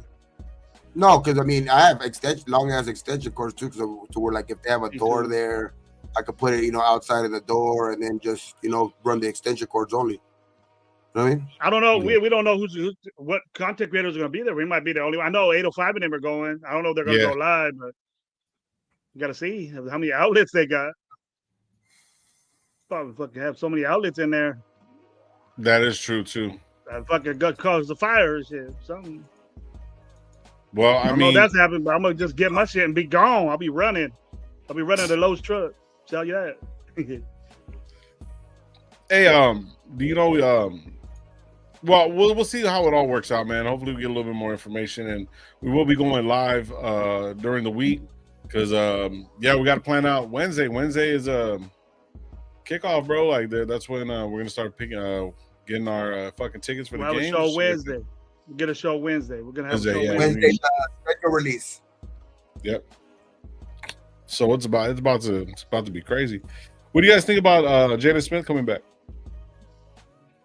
I mean, I think we talked about it, but we kind of just glazed over it a little bit. But it's a guy that took a year off. I mean, I understand about getting your body right and all of that shit, but you take a year off, dog, that's usually not a good thing. You know what I mean? It's just usually not a good thing when because football is like a thing where you gotta do it like every year, bro. You know what I mean? Some guys go 1 year off or get suspended 1 year, and like, say you see the shit that fucking Deshaun Watson went through. You know what I mean? Deshaun Watson, like, there's countless of players that take a year off or something like that, and then just can never be back the same or something like that. I mean, the dude's known for his speed. I mean, that's I think that's probably the one highlight I will say, and the other one I'll say is that I do like how they didn't take no time, so he must have looked somewhat good out there in that workout, right? Because they didn't take no time to really sign him. They took a look at him, worked him out, signed him. So they didn't take the time and be like, you know what, we're gonna keep you in mind and maybe work him out now and sign him, you know, down the line where maybe there's a camp casualty or something like that. I mean, they signed him right away, so that's another good sign. But that's really all I can say. Hopefully he can show flashes of what he once was in Dallas, but he's already been here and he didn't really last. Where'd it go? So we'll see. 805, what's up, man? A week, bro.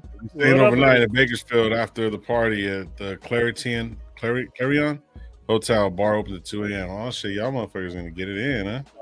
It's roll up, low. What's up? I know about that one. I'll have some stuff to keep you up, bro. Don't worry about that. Yeah, I'm definitely not going there. You will be awake, bro. I'll tell you that, bro. Hey. Don't be in the driver's seat like this. America's cup of coffee. Don't be in the driver's seat like this. I'm gonna be like this. Raider Nation Live. Where you want to go, baby? You pass Fresno up. You be in fucking Modesto. You pass it. We're Modesto. Fucking. We drove right by Fresno. Dude, we'll be in Richmond. Yeah. Go visit games. Fuck. By the time you know it's gonna be in Richmond, man, what the fuck? Where are we? What the fuck? We're going to the next one. Oh, that one was the third. It was already happened. That last one. I see Leo's shot over there. I think he had a good time. Good time. Hey man, I'm gonna let you guys go to finish up, bro. I gotta take care of some shit, man. You got it, man. Yeah, I'll be on Wednesday for sure. We'll get that. We got the G&G show back together. Yeah. Have a wonderful evening, Lo. Happy Mother's Day, Lo. Thank you. Happy Mother's Day to everybody in the chat that's in mothers and that have mothers and don't have Not mothers. capping on you, brother. I really mean that because I know you take care of things over there. You know what I'm saying? Oh, man, always, bro. I've been called that too. Well, my baby mamas think I'm a mother, so you know. Nah. Yeah, so they got a woman, so you know, I got a couple other people, but you know, hey, I'll take any compliment. I'll take, bro. I accept it. Appreciate it. You got it. All right, man. You guys, but for real, I'll get with you guys in a little bit. But all right, man. You guys have a good rest of the show, man. Shout out to everybody that's in the building, man. Hit that like button, subscribe, and all that stuff. And then, Gravy, why don't you go live during the week, bro? Come on, get it going. Let's go, bro. I got on Jer's show. Yeah, I want to do my own, bro. But at 10 o'clock, bro, they expect a lot from me because there's surgery, bro. I got to do a bunch of shit. But I don't want to go on in the afternoon because Raina's here and then my wife's working at home and shit. And okay, yeah. I just think I got to stay home and help out. But all right, Wednesday. I'm planning on it. And if you get us like a quick hitter, you know, during the week, I'll do it. But all right, for sure. It's hard for me to sit in the chair. Live Wednesday night. So I mean, and if I'll be here Wednesday. Yeah. And then, but yeah, shit. All right, man. I'll talk to you guys in a little bit, man. You guys have a good night, man. You guys have a good week too. All right, guys. Yes, sir. Take care, bro. Yeah. But yeah, man. We there. We're fucking What's up, May 52 in the chat. Next week we go to Bakersfield, and then once June comes around, you know what I mean. We start getting, you know, those June cuts, you know, those post June cuts, post June 1st cuts. see what comes with that. So it's like it's a lot of things that that I know it's the off season and it could get a little slow, but there's going to be a lot to talk about. There's going to be, I think, a lot to talk about. I mean, I think there's going to be, I think there's going to be news coming out of camps, all off season, especially, with these rookies, because there's going to be a lot of competition. I mean, there's a lot of competition at different spots. Should I even watch? I know these guys are, in shorts and, jerseys or whatever, practice jerseys, but you see, our offensive linemen already kind of looking impressive out there. Those rookie offensive linemen looking a little good out there, man. So it's I just hopefully one of them can make that jump and just be that shit dog, like that one of those guys that just comes out right out of the gates ready to go. That would be the best thing, dog, because that and with along with Genty, bro, I think that's gonna be killer, man, because I think you're not gonna worry about either the receivers kind of blocking too, because you got two guys that are, I mean, I know one guy hasn't had a snap hit in the NFL in Besh, but he's known to do that. He's a physical dude. He's a guy that's going to get in front of these other receivers because he just has the size, the frame to kind of get in front of players to kind of make just make it difficult. You know what I mean? Just put a block on, and then Jacoby does the same thing. You know what I mean? Jacoby's just a hard worker out there. So this team I think this running game, bro, has the potential to be really nasty, especially under Chip's fucking, Chip's kind of, scheme and type shit, the type of stuff that he runs where, it's misdirection or it's just, get your guys and they just put a hat on a hat. You know what I mean? They have everybody's accounted for. You know what I mean? So that's going to be just nice to see, man, because it's going to be a breath of fresh air because I think we were all waiting for that last year. You know what I mean? We're all waiting for that because that's what was being pushed to us. I mean, during the off season, you know what I mean? The smash mouth football, the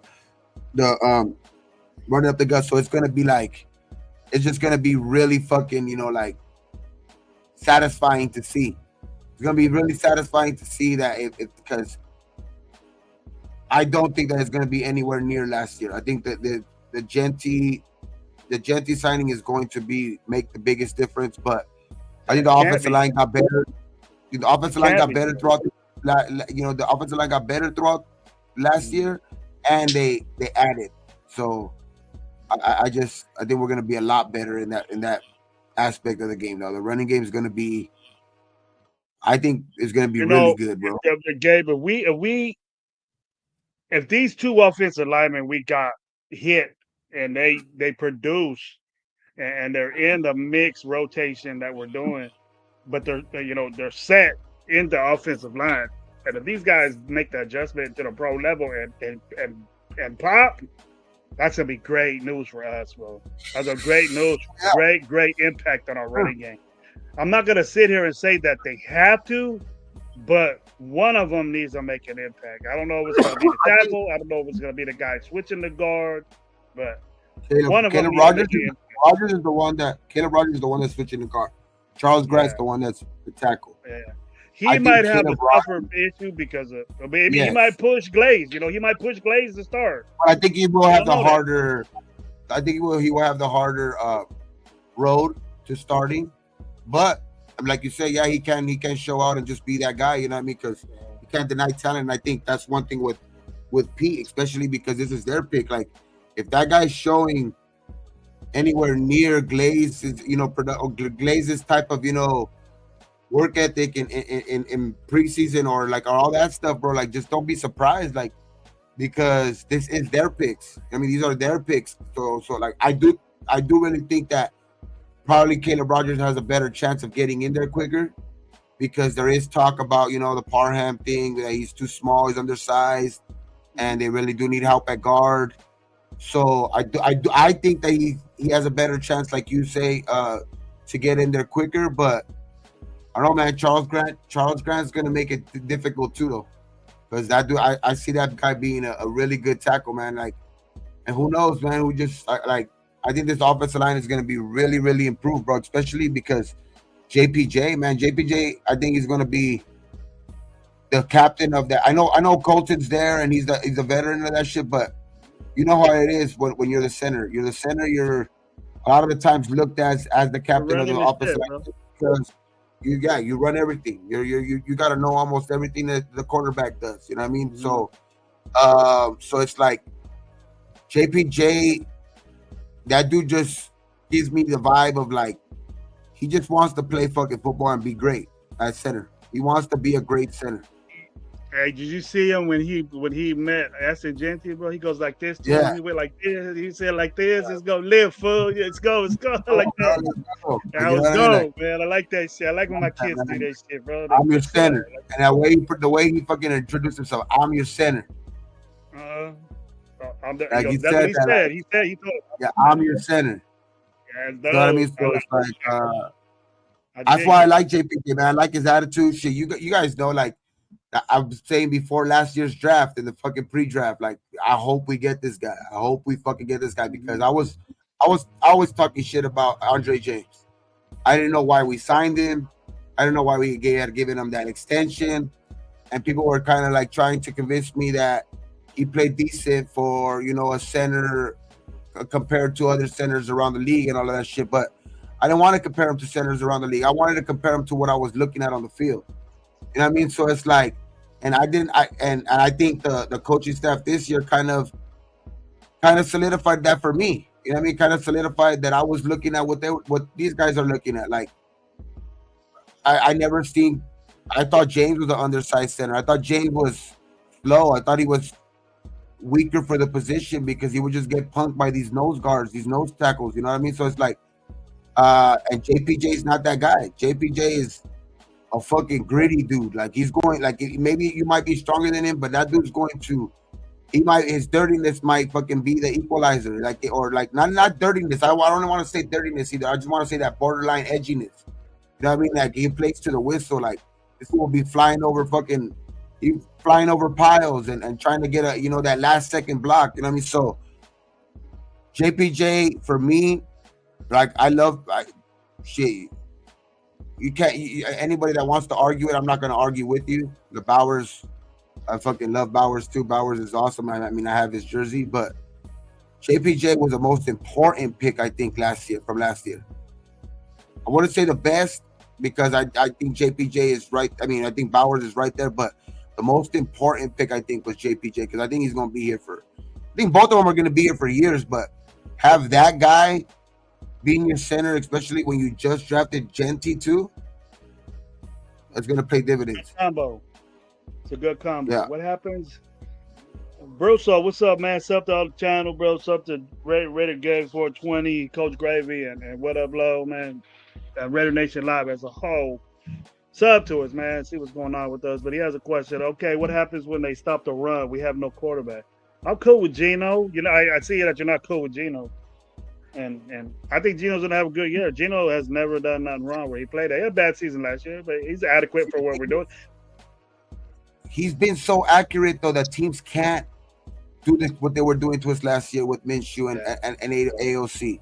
And another thing, Gino has enough mobility to where they can't do that either. To where like when AOC was in there, they weren't worried about AOC doing anything other than handing the ball off or trying to read the defense and trying to put it out there. But I think it's going to be totally different because the defense has to respect Gino's legs, his accuracy, being one of the most, like, I'm not going to say like I'm not one of the guys that sits here and not talks a lot about Gino too, that he does have to prove it because he does, but the numbers do speak for themselves too. He does have some mobility, he does have great accuracy, you know what I mean? And I just think in this offense that's gonna work because in Chip Kelly's offense, a lot of the stuff is kill him with the short stuff, the intermediate stuff, and then you know what I mean. Take your shots down the field when you can. So I just think Gino's perfect for that type of game. You know what I mean? And especially if they stop the run, I think that's gonna be leaving Bowers and Besh, you know what I mean? Hopefully he can be that guy, but I think he could Besh, and then Jacoby showed that last year he can be really, really, really good. You know what I mean? As the second option to like a Bowers like that. So I think that's going to make it even harder for the defense too. To where like if you're 1-on-1 out there, I think Gino's gonna make you pay. And having we just had what I always say again, we just had a little bit of a running game. I want to save 60 yards, maybe 70 yards a game, no matter, and that's not really good, but just that, bro, it would have made those quarterbacks a little bit better. We probably would have won another game or two with that. You know what I mean? But we didn't. We couldn't because we didn't have nothing. We have 30, 40 yards a game between 4 running backs. This ain't going to happen this year. All eyes, you ain't lying. Like I think this is probably gonna be the best situation for Gino, especially being back with Pete that believes in him. I think that goes a long way. When a quarterback knows that your coach believes in you, that goes a long way too. And then I think Chip Kelly's scheme is going to make Gino look better than he is anyway too. We're gonna see some different shit. What up, Hazuki? We're gonna see some different stuff. It's gonna look different, and I'm excited about it. We're not gonna sit there first down. It is all on the offensive line, like you said. It's all on the offensive line because I don't want to say all on the offensive line, but because of the simple fact, if that offensive line gets going, bro, at all and early. Sure. And gives this young team confidence, bro. Like this team can be a dangerous team when it comes later on in the season. But it's all gonna be how you get this offensive line, I think moving early on in the season. If they could jump out the gate and like have Genty, kind of spring out, and be one of those guys that like because they're gonna be a big part of Genty. I know Genty's gonna do his thing, you know what I mean, but he's going to need help, like no matter what. Like shit, no one player can do it by himself. You know what I mean? So it's like, but I just think it's going to be a lot of ways going to be held on the offensive line. Like if those guys can, even the guys that are like, I'm not even putting a lot on the rookie guys. I'm just putting like the guys that have been there. Like if they can get out to a good start, if Colton Miller can not take his time and get back to Colton Miller form, like. He could start off the season like that, and we actually see the improvements in Glaze and JPJ.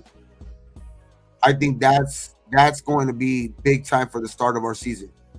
Like the improvement, like the development in them 3 guys, especially because our anchors, bro, are 2 outsides in the middle.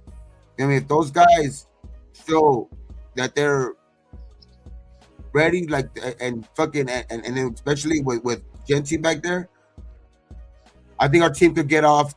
If they get off to a good start like that, bro, we can do some. We can scare a lot of teams. We could definitely scare a lot of teams. Yeah, they're gonna be worried about it. They'll be worried about it. Yeah, that gives them something to worry about because they know what Genty can do. He's hard to tackle. He breaks tackles. We just give a little bit of room, and with that movement goes aside of it, then that's gonna be all well for him. You know what I mean? That's gonna be dope. SL Raider, what's up, man? How you doing? Gravy is right. We're going to see some different stuff. Going to be fun to watch. Yes, a very creative guy. I want to say anywhere from 7. I want to say 7 to 9 wins right now. I think that's what I'm looking at. That's what type of team I'm looking at. That'll be a drastic change. But Gabe, I want to see. Okay, that's all fine and dandy. I just want to. We didn't look good last year. Visually, like you brought up visually, we were bad, bro. We looked bad. We were doing bad things. We looked terrible, and I would love for that to change too. I would dominate games. We never dominated a game. Well, there were 4 wins, but I want to see some domination come back. Then I would be more positive in saying, hey, 9 wins or whatever. But I'm not gonna say how many wins we're gonna get because it's still early, man. I can't say. I rate 11, 12 wins. I go, where you get that from? We got a lot of different pieces in there, but they're super young. They're super young. They got to adjust to this pro game, and the picks, and I've always said this: the picks that we got early, the first, second, third picks, they got to make a contribution to this team immediately. They have to. Yeah. And then Thornton, he's a fourth round pick. If he was better, if he was a dominating player like we say he is, he would have been picked sooner. But he I don't know if he was falling or whatever. It's somebody that we needed, so I'm cool with it. But I actually like that pick a lot. I do look those like he's guys got to good. make a contribution to the team. The other guys, they can wait. Development is there for them. I think somebody said it. I think somebody put like a comparison to him with somebody like, hopefully he stays out of trouble. You know what I mean? And I don't think it was really, I think the NFL was always just like, because they were tough on weed back then, but he does have like a Martavis Bryant type of skill set. Oh. Yeah. That was a good, like, when I seen that, I was like, that's a pretty good comparison, dog. Martavis Bryant can ball too. Like he was a dude that could go out there and get those 50-50 balls. He was fast, get the long ball and shit like that. So, but the shit that was with him was, always being caught for weed and being suspended for weed for the substance abuse policy type shit, because he was, being suspended for fucking half a year for weed and shit like that. So, but didn't we get him? Yeah, we had him for a little bit. We had him a year? Yeah. We had gotten him, and he had just we had got him while he was on suspension, and then he played a little bit, but we ended up letting him go too. But that dude was a great talent. That's what I'm saying. Like, if Thornton could be that without the off-field shit and all of that shit, like, shit, that's actually a good comparison. That's actually a real good comparison. He was fast as fuck too. He used to do some shit. So he had a dope problem. I thought it was slapping girls around or something like that. That's what I thought. No, it was weed, and it wasn't even dope. It was weed. It was just weed. That was back then when they didn't take that shit. Is when the NFL was like hard on that shit, and they were like 6 games for the first offense, and then he got caught again. I mean, I understand, like, you're getting paid millions of dollars, and you should be able to stop or should be able to do that shit, like, if you have to, bro, because that is your livelihood. That's the way you're providing. But it still was also bullshit that it was like fucking suspending this dude for multiple fucking like seasons and shit for fucking weed. You know what I mean? So it's like same thing that happened with Ricky Williams too. Like that shit kind of, fucked them up. But I mean, I do put some around them too. Like, because even though as much as I smoke weed and I like weed, like if I know that I couldn't do it because I was a truck driver, CDL driver, I'm not gonna do it. You know what I mean? So it's like that's why I'm saying, rules, like, bro. Exactly. So it's like it's just like that's the thing. Like that's I will put that on them because they are grown fucking men and all that shit. But it was just a bullshit rule. Just a fucking bullshit rule that like these dudes for weed. You know what I mean? Like, and I get it. Back then, it was illegal in the United States too. The weed was illegal back then. You couldn't. Yeah, no, I get this. Like, weed helps more than the pain pills that they get. You know what I mean? Like, obviously, because some of these guys, that's what they were saying too. Like, they were smoking weed to go to sleep or get away from the pain, just because they didn't want to take. Some of these dudes were taking 20 to 30 pills a day of some painkillers, bro. Like, that's an addiction. You know what I mean? So it's like that's fucking crazy. What is really hurting you more? But like, and at the end of the day, too, that if there is rules set in place and you can't take that, and so it's like, that's the one part that I the only thing I argue about. Like, you should be able to control it if you have to, especially if it's for like your livelihood type shit. You know what I mean? So it's like, we know Gabe's a big time advocate for weed, bro. We know that. We know we know if you were playing in the 90s or 80s, bro, you would have been suspended like a motherfucker. Gabe would have been the thing is, like, a lot of these players even like say like that. They wouldn't. It's not even like that.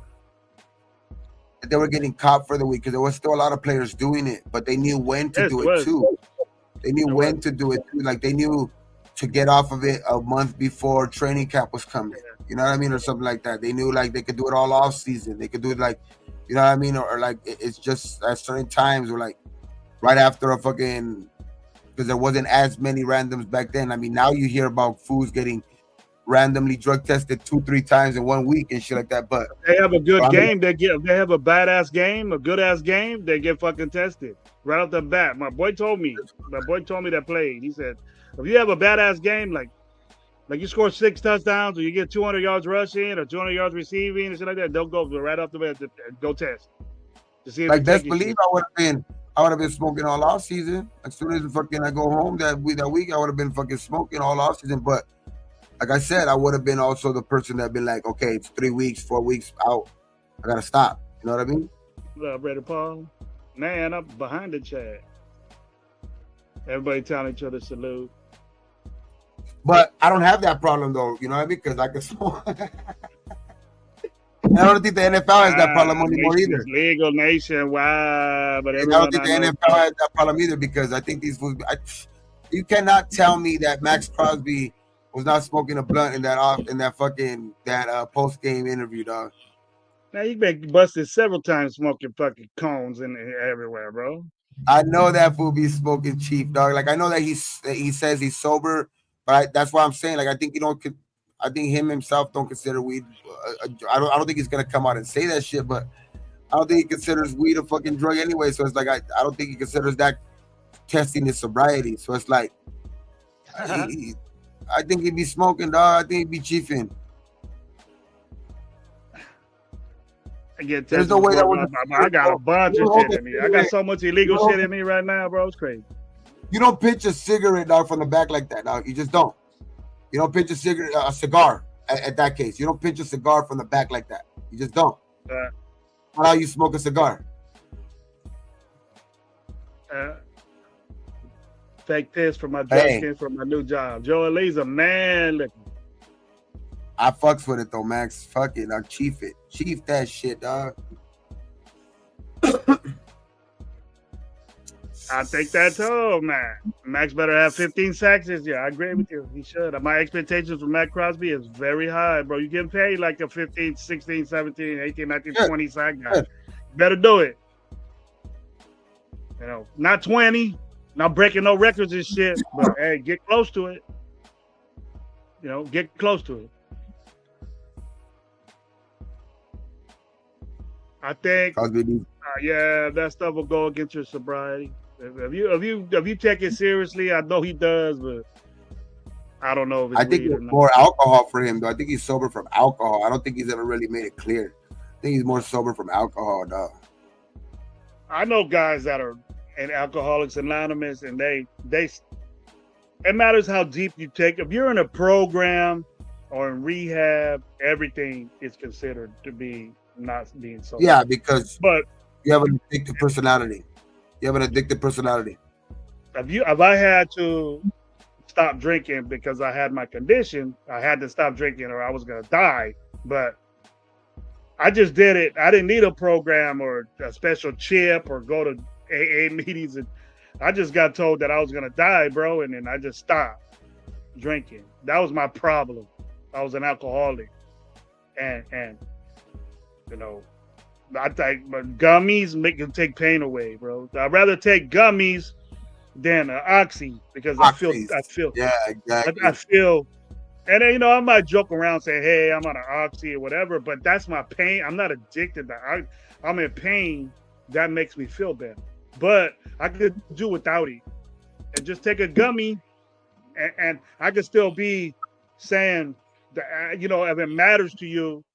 I was more of a problem, and I was more of a, you know, what I was when I was drinking, you know. So I'm not drinking anymore. And if you want to say that I'm a hypocrite or whatever, that's fine, bro. But I'm not the same man. I'm not the same person that I was when I was drinking. So 10 years sober from drinking is a big accomplishment for me because it was a problem for 11 years. That it's going to be. But I didn't get no chip or anything like that. It matters how serious you take your sobriety. And I know Max takes his sobriety serious. So I don't know if he went to a rehab or anything like that. But if you're doing something like that, if you're doing like going to programs and you need people to sponsors and stuff, I know about that. But if you need that to keep you sober, then that means your sobriety is very important. So you got to take control of that. You don't have control over your addiction. I think Max be chiefing though. That don't matter, bro. I don't give a shit if he smokes weed or not. Just get 17 sacks and everybody be all right with you, man. I don't care what you do. You know. Nah, but hey, it is that is a big accomplishment though. Gravy did fucking make sure that like a lot of people don't ever do that, bro. Like they will get that news and be like, I don't give a fuck. You know what I mean? My girls, I wouldn't be able to see my girls or my boys get married, bro. Can you imagine that, bro? You're going 2 more days. If you kept drinking, you was gonna die, like our Gravy. I was like, well, but what I mean is that's why I'm saying I commend you because there's some fools that don't care. That bottle or whatever it is that's their vice will take over that. Their kids or whatever it is not in their mind. Like that. I was like body is not in their mind. You know what I mean? So it's like to have that willpower to do it. Like not a lot of people have that shit, especially when. I'm not saying it was tough. It was. I'm not saying it wasn't tough, bro. It was. I didn't really have any like withdrawals, bro, or like, hey, I want a beer. But just thinking about my children and saying, you know what, I ain't gonna be around to see my youngest graduate. Or my boy, he in COVID. During COVID, he didn't get to graduate with his class, bro, because he was just at school, and I never seen my children when I was a young man, bro. And I was just out with my boys drinking. They give a shit. I was a fucking dickhead, man. I feel that way now. Apologizing to them all the time that I'm sorry I was like that, but now I'm different. So yeah. I got it, man. I got it. That's all we could do, though. That's all we could do. I hear a lot on some podcasts I watch. It's forward motion, though. That's all we can do. Forward motion. Yeah, it is, bro. It's a lot of power. It makes you a better person, man. You don't need that. It's poison, and weed's legal, and that's fine. I'm with that. But hey, Hakeem. Yeah, hey. But stuff like that, but gummy makes me feel just as good as Oxy, and Oxy is addicting, bro. It's addicting. It makes you feel weird. It makes you. I understand why people do that, Gabe, because it takes everything away, bro. It's heroin in a pill, bro. It takes everything away, and basically what it is, it's heroin in a pill. Yeah. And I go, well, I just take a Tylenol or do a gummy, and it feels the same. I can buy a gummy, and it doesn't need to be where I'm tripping. It's just, hey, take the pain, and then I'm cool. That's all I need. I drank so much last week that I don't think I'm ever gonna drink again at all. You alcoholed out, man. You ain't gonna drink for a minute now, huh? Fuck no, dog. We went out last night. Bro. How long it take to get out of you, bro? We went out last night to my brother-in-law's birthday. Yeah, it was his birthday. So we went out last night. We got a party bus, and we went out to the fucking casino and all that shit. Right, they were all drinking and fucking. Hell no, not me yesterday. Wasn't me. Smoking. Right. I was smoking. I wasn't drinking, dog, at all. Then I was just like, man, to Miguel, bro. Happy birthday to Miguel, man. Tell him that for me if you get a chance. 53. 53, that's it? 53. Nah. Psych, that's not, I don't know, man. I really haven't even figured out how to say ACL double X SYCO's name, so I'll just say that. I used to drink every day. Bad, almost a 30-pack and a pint of Everclear alcoholic, but I quit. Everclear, bro? Damn. Even quit smoking cigarettes, but now I only drink every now and then. That's cool, bro. That's a big accomplishment, man. 30-pack. 30-pack and Everclear, damn, that's crazy. And you're saving money, bro. Then you're saving money. A bunch of money now, man, because I stopped drinking, bro. Because I was like, Everclear is like that one fucking 90 proof and shit or something like that. No, like that shit is. Like fire, bro. That shit is like rubbing alcohol type shit like that. I got a lot of trouble, bro. I wasn't like a stupid dumb, but I did a lot of dumb shit. Yeah, but I'm just glad that people are able to get over that shit sometimes too, though, because if I've seen people that battle it and never do, dog. So you know what I mean? Till they take it with them. I mean, they take that addiction with them. You know what I mean, all the way to the ground. Go like this, literally. Just I'm gonna see you, brother. You got to tell me if you're down with the stogie. I'm gonna introduce you to some good shit. We're going. Lunatic gonna be at the Bakersfield, bro. I have some fucking firebud too, though. So yeah. I don't know. I know Lunatic's down with that, but if he wants to get happy, we got no problem. Just go to the smells, the smelly section, bro. You'll find Raider Nation Live over there. I don't think he smokes. Maybe he might hit it like once or twice, but like we're gonna have a little hot box in there, man, for $5 a piece. Little hot box. Hot boxing with Gabe, bro. Man, my little lungs are too small to hot box with God. It's gonna be fun though, man. I can't wait. Exhibit, I got some shirts coming up. Right, it's an exhibit line right there. Fucking back in the day, exhibit line. Fucking, like your little lungs are too small to hot box with God. Yeah, and with Gabe too, bro.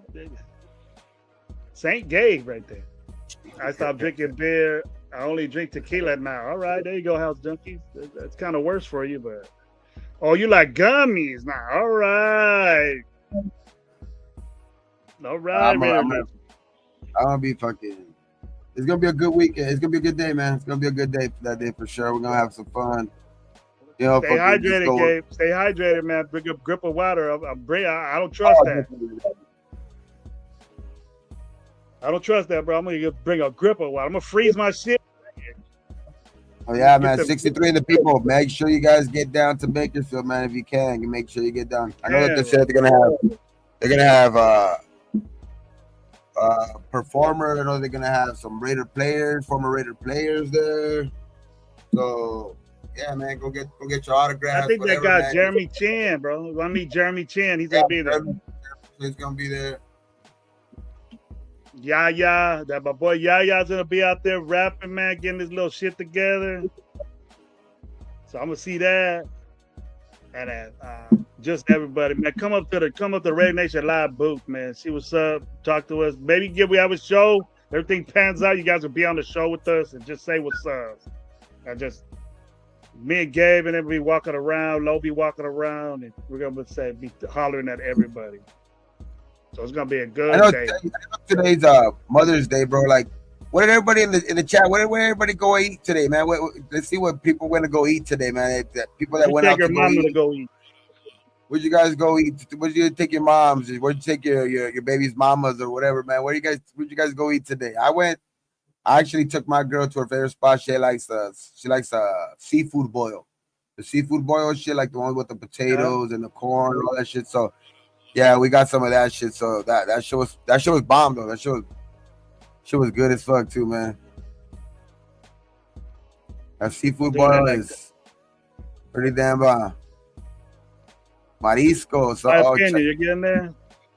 He said, "I'll order Chinese." Somebody ordered Chinese food. Okay, Chinese food. Mariscos. Okay. He lives in Oklahoma. I'm lucky to get 3 or 4 Raider games on TV. What is the best streaming servers, bro? Like best streaming servers. Shit, you could go to Stream East, bro. You could always watch it there. Stream East on your phone or wherever. You could always watch it there. Every game. Yeah, I got YouTube TV. Got it. You know, you can get the package. Like you did. You can get the package, but I think he wants to saying for free or whatever. I know Stream East, you catch the games there, allegedly. You know what I mean? Allegedly, you could catch the games there. I don't know, but it's Stream East. Sure. That's the second time you said Jay Schrader, bro. You're looking at them stats. Oh yeah. Jay Schrader's gonna be at the. I forgot. Jay Schrader is gonna be at the. Yeah, he's gonna be there on Saturday. Jay Schrader was better than Derek Carr, bro. Oh, another hot take, huh? Gravy, why are we still cheating on Carr, Gravy? Jay Schrader was better than Derek Carr. He won more games than Derek Carr. He won more games than Derek Carr. No Carr slander. Okay, Luna's in the chat. If Luna's in the chat, check out Jay Schrader and see if he won more games. He didn't play as long. But Probably did. Probably, I don't know. He probably did, even if he did or didn't. Like, no slander today. Come on, Grady. Come on, man. It's Jay Schrader. The man of God. Slow, bro. Derek Carr is a man of God. I don't know. But the football god didn't like him. Tell you that. Yeah. The football god. That was a dick. That was a dick sometimes, dog, especially to us. So fuck that dude. He's a fallen angel from the football god. The football god don't like a lot of us fucking Raiders, dog. Like shit, he hasn't liked us for the last 20 years. So it's like, yeah, the football god doesn't really like it. 30 years, bro. I've been waiting for this. And that's the holy grail guy of Raider football is Derek Carr. Jesus. No. What are we? No. He's not. See, all I said, Schrader played like 5 years for the Raiders. Okay, and then 5 years, how many football games he won? And we'll see. And he went to an AFC Championship game. Jay Schrader is better than fucking Derek Carr. You went to an AFC Championship game, so he won at least 2 or 3 playoff games. Yeah. That's more than Derek Carr. One game is more than Derek. One playoff game is better than Derek Carr. And a question. And I'm not trying to fucking say anything. I'm not even trying to talk shit. I was just comparing, like, I don't really remember right. I know that he's made it to the playoffs a couple of times too. Has Gino won a playoff game? I don't know. Probably. I think he did. I don't got my phone with me, man. My lady took it. Something's wrong with my phone, like the Life 360. That's what I'm saying. Like, 32. I'm not sure, but I think he might have won one. Or I think they might have gotten knocked out both times right away in the first game. I'm not sure. Okay. Anybody know in the chat? If Gino has any playoff wins? Check that out, All Eyes, for me. All Eyes, you don't got a wrench, bro. You have a wrench for me, and I'm in this thing. What happened? All Eyes, you have a wrench with me. You should be on here. Gino lost. Said he's 0-1. He said he's 0-1. Yeah. But let's not be quick to say Gino is better than Carr either. Remember, I never said that. Never said that. But Jay Schrader is.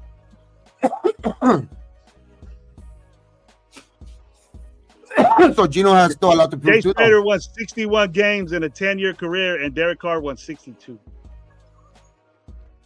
Damn, Derek Carr has more wins, dog. Derek Carr's better. He got 41,000 yards and fucking 100 and something touchdowns, but didn't win shit. Way to go, buddy. Yeah. Hey, Carr, that's gravy. That's gravy. I'm talking, not me. That's me talking. That's gravy. You live in Fresno? Let's go. I can't live out there by you, bro. I don't want no autograph, nothing like that. I just want to be like, hey, Carr, good shit, dog. And just be like that, like, good shit, dog. You wore the jersey. You wore the jersey for 9 years, dog. How could you say good shit, bro? For what? What are you telling you good shit for? Because I would say good shit to a fucking guy that made it to the NFL, that rode the bench the whole fucking time. Because just making it to the NFL is crazy.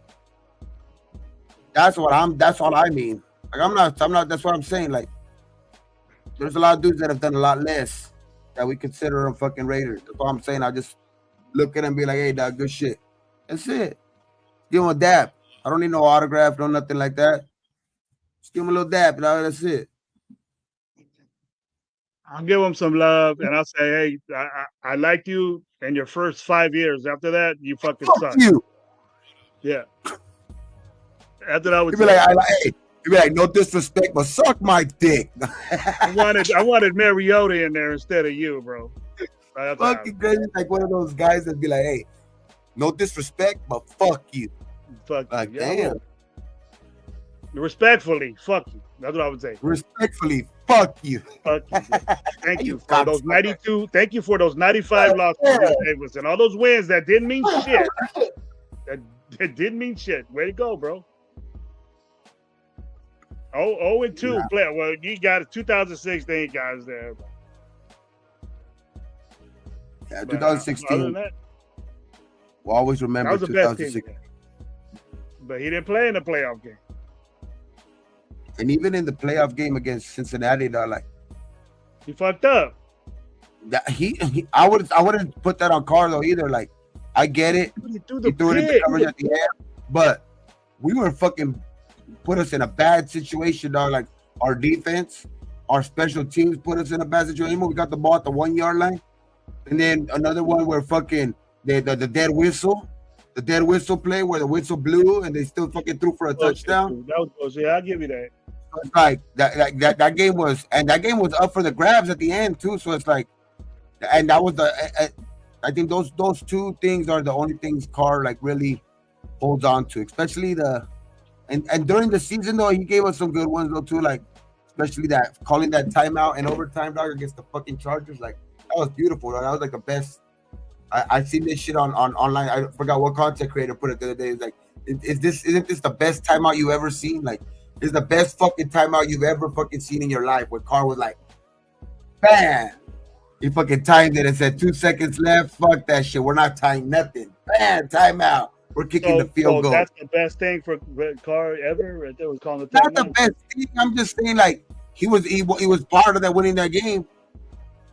I mean, he literally part of winning that game. Like that game was pissing me off on the defensive side. Like Carr was doing his thing, you know what I mean? And fucking, I remember the defense couldn't stop Herbert on no fourth downs. You remember how many fourth downs they did that game? They were like 7 for 7 or something like that.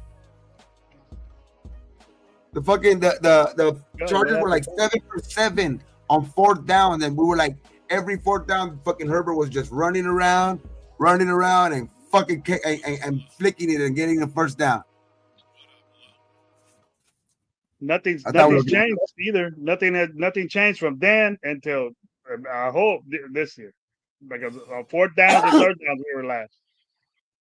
But we were competing in the fucking. Like, I haven't seen us compete in the fucking division since we won that game against Kansas City on Christmas. So it's like the last year we got smoked in the division, you know what I mean? And it's like that's what we need to get back to. Like we need to win our division game. We need to, if we win our division games, that's where most of the like a big chunk of your games are played at anyway. Like, and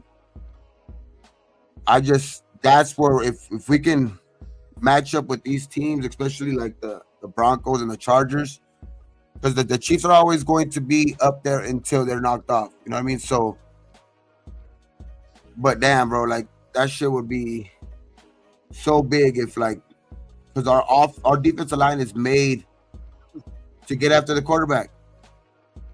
So in the trenches, like they always say, bro, I know it's fucking cliche, but that's gonna be our biggest downfall or our biggest fucking improvement. If I think we stay healthy on the defensive line, I think it's gonna be nasty. And if those guys made the improvement on the offensive side, the three guys last year from the guys that are like our anchors, which are our two tackles on our center, I think it's going to be that's going to set this team from being mediocre or competing for a playoff position, like because. In the trenches right now, I think that's what they look like they want to be building strong because they went literally back to back in the third round offensive picks. They went 2 defensive tackles. You know what I mean? In this draft, they also paid Kuntz. You know, they repaid, you know, Butler. They have fucking, you know, still Tyree, and they just fucking signed. They made Max the highest paid defensive player for like a week. You know what I mean? But like, so our defense, like that's the way our, like when you're looking at it from outside in, that's what they look like they're building it. You know what I mean? They look like they're building it from the trenches in. So like if that pans out and they do work out and they come out of the gates, dog, and they're dominant, like I think they can be, we can get to where like we can be competing for a playoff spot at the end of the year. But like if they start off slow, then I think that's where I think one way or another, I think we're going to see improvement throughout the year, but like it's going to be how we come out the gates is if we're going to be competing for a playoff spot. I think we're going to be a team that's probably going to be better at the end of the year to where we'll probably win more games. But if we could come out of the gates good, that's what's going to have us being that fringe playoff team. I think our division is very important. Winning games in our division has to be the importance of this right here. You know, I don't give a fuck if we. I wonder who was going to be our opponents in the first couple of games. Hopefully, it's a couple of like. We're gonna know in a couple of days. We're gonna find that out. Hopefully, we can get a couple of games where we can build our confidence. You know what I mean? Get some good games into there, like to where we play like some fucking. I don't know. I know we have the Titans on our schedule this year. Like I know they're an improved team too, but like that would be a good team to fucking start off against. You know what I mean? Let's go start off against the Titans and shit like that. You know, like let's see what we could do. You know what I mean? Like that would be. You know what I mean? That would be a good test, like to see what we're gonna be. Because if we're gonna be a well coached team, we should be able to win those type of games. If we're gonna be a well coached team, and based on like that type of shit, grittiness, we should be able to win those type of games because that's gonna be a young team on the other side. Like we're gonna play that. We're gonna play some pretty young teams. I think we play New England next year. It's another young team, improved team, but they're young. You know what I mean? We play the NFC, so we play the Giants. I know that they're not so young, but we play the Giants. The Cowboys ain't good. You know. I mean, Philly's good. We play the NFC. The thing is, like Al Junkie's question right here, the Chiefs, we set the tone and a blueprint on how to beat Mahomes, and that's exactly what Philly did. We did that the year before on how to get to Mahomes and put pressure on the dude. You ain't gonna win games, so we developed that game plan with AP, and Philly executed it to the T, just like we did when we beat them at their house. We can do that again. Where you hope he gets traded to, bro? What's up? Well, I hope Genty gets traded. Giant, you giant, bro. You ain't no the Giants. You ain't gonna get traded, bro. 6 years. That's the next time you're gonna probably see him getting traded. So if he were ever to, you're gonna have to wait a long time for that. How Junkie you going to that? You gonna be there. Somebody prank called him too. That somebody prank called fucking Genty too on draft night, but it was after they chose him, and they were saying, and somebody told them that they were the fucking they were like a person out from the Raiders, and that they were trading him to, I forgot where. They said that they were trading his draft rights to somewhere else, and it was like that he hung up the phone. He didn't believe it though right away, but like there was a lot of prank calls this offseason. Huh? There was a lot of prank calls in the draft. It probably was Giant Ocean right there. That's suspect right there. That's suspect. Giant Ocean dude. Now, man, we still got 54 people in here. This fucking 2-hour mark. Shit. You want to keep going? You still want to keep going? It's up. People are asking stuff. Well, let's see. But it was time to go, man. It's time to go, bro. You know. It doesn't matter to me. I'll talk Raider game all day. Giants would. Like anybody got any questions? Shit, I'll pack a bowl. Shit, we'll stay on it for a couple more minutes. But anybody got any more questions? Shit, like throw them in the chat. Oh, Bueno said that Piano Man ain't on here no more. You guys lit him up, bro. You guys lit Piano Man up. That's the thing. He ain't on a show no more. And we only got Raider Nation Live. Only got like 2 fucking moderators, and they didn't fucking ban him. But I remember I remember when he was on with me, and I didn't pay attention to him, and the chat got on his ass and told him it was this and that, and this and that. I think I had like a 7-hour live that day. So, or that day we was on when you left too, Gabe, and I stayed on a little bit. But I ended up staying for like 8-9 hours after that. I brought Angelo on and Jeff came on, my boy Jeff, and I think Jers came on and Raider Twine, and they got in his ass. I don't know, man. I guess he was talking stuff, and I wasn't paying attention to him. I don't give him a lot of attention. That's how it be, though. We got to make him a mod. It's up to us who wants to be a mod, though. But we really don't have no problems with other fans.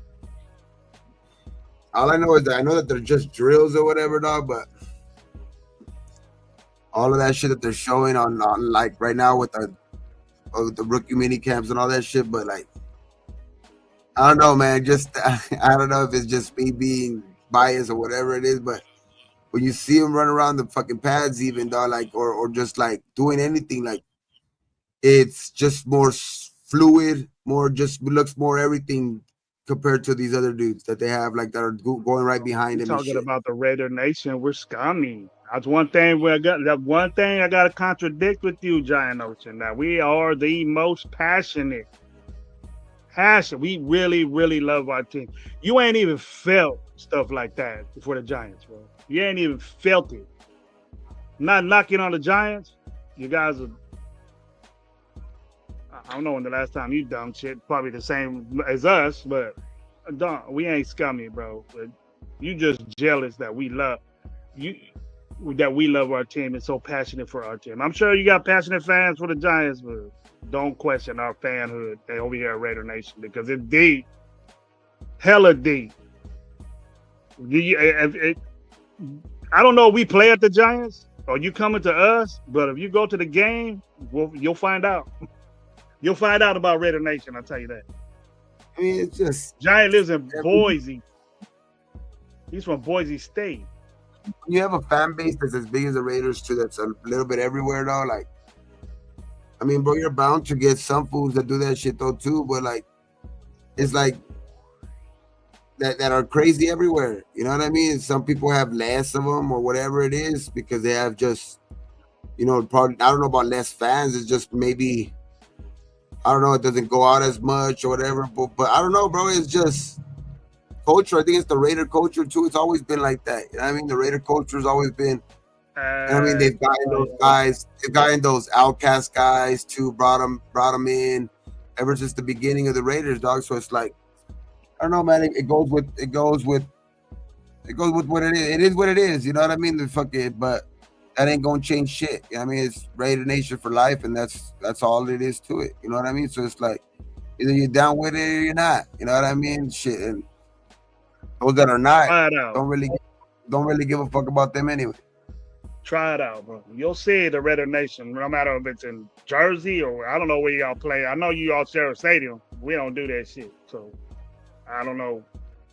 Whatever, when you or the Jets, whenever you're at home or you play the Raiders or whatever, it's going to be deep. Our Raider fans all over New York or Jersey, wherever you guys play at. Whatever fucking borough you play at. I don't like Boise State, bro. I'm Fresno State. So that red turf don't mean shit to us. That blue turf don't mean shit to Fresno State. Fresno State, Derek Carr, man. What's up? Fuck, boys. Hey, Boise State, though. Boise State's going to hopefully be the school where the best running back that ever lived went. Hopefully. That's when they'll top. That's when they'll top Fresno State, bro. As a Genty goes to there. Genty gets to that level. If Genty becomes that, dog, like for us, becomes that dude that like just consistently just be that dude like every year. Talk about the Giants losing Saquon. What type of decision was that? Giving up Saquon Barkley for fucking the quarterback you got. You want to talk about dysfunctional. Ooh, that's bad. And then try to get him to the division. He goes to the division and puts it on your ass and gets fucking MVPs. That's why I wanted like. I was dead. We're trying to do that too, though. I think like we're trying to get big on the offensive line too. You know what I mean? We're trying to get like those big boys on offense, like because Caleb Rogers or Charles Grant ain't no small dudes. They're fucking 6'5", 6'6", 320, 315, somewhere like both of them. So it's like there's some big motherfuckers as guards too, and like you see already, Glaze is a big guy. Colton's a big motherfucker. JPJ is probably the smaller one, but like he's fucking nasty. So he just makes it up, makes up with it with his leverage type play and all of that shit. So it's like, and you see the type of line that the Philly has. That's they average the most pounds for fucking offensive linemen and biggest, around there. So it's like, I don't know, man. It looks like they're trying to build it in that mode where it's like defensive line, offensive line. You know what I mean? You get them going, and especially you have a special running back there. So obviously it's still a lot to fucking prove, but I mean, he's one of the best rated running backs ever to come out of college, dog. So it's like, I don't think it's no coincidence, or I don't think it's no mistake either. So I think like I would be really, really surprised if he's a fucking bust by any means. You know what I mean? I think Gentry's gonna ball out. But we're building in that mode, dog. So like, I like it, man. Because if you see what Gino can do too, like, obviously I don't think he probably has the power or the legs, like actual, like that fucking that Jalen has or anything like that. But he's that type of quarterback too. Like he can make some shit happen in the middle. So hopefully that's. It looks like we're trying to build in that fucking mold, dog. So hopefully we get to that height that they got to with that mold, because their height of that mold, and it looks like it damn worked for them. You know what I mean? So they just won the Super Bowl, they're defending Super Bowl champs. So like, it's a good team to mold your team after. And look, we just want to go get one of their scouts, one of their main scouts. We just fucking pretty much got them from over there. We just pretty much got them and hired them over here. This last week, they just got one of the Howie Roseman's guys that was like I know Howie Roseman gets all the credit and all that stuff over there, but this is one of their top scouts. So and he's now hired with the Raiders. The atmosphere he's in, and the production they do, and what they want, bring that into the Raiders, and it will be a good team. What better do you want? Like, what better do you want than to like mold your team after the defending champions? So it's like, hopefully we get the same type of results. So like, that's the only thing that really matters at the end of the day. You could copy as much as you want, but winning is the only thing that's going to be like, okay, that does work. Look at this one. What up, Rob?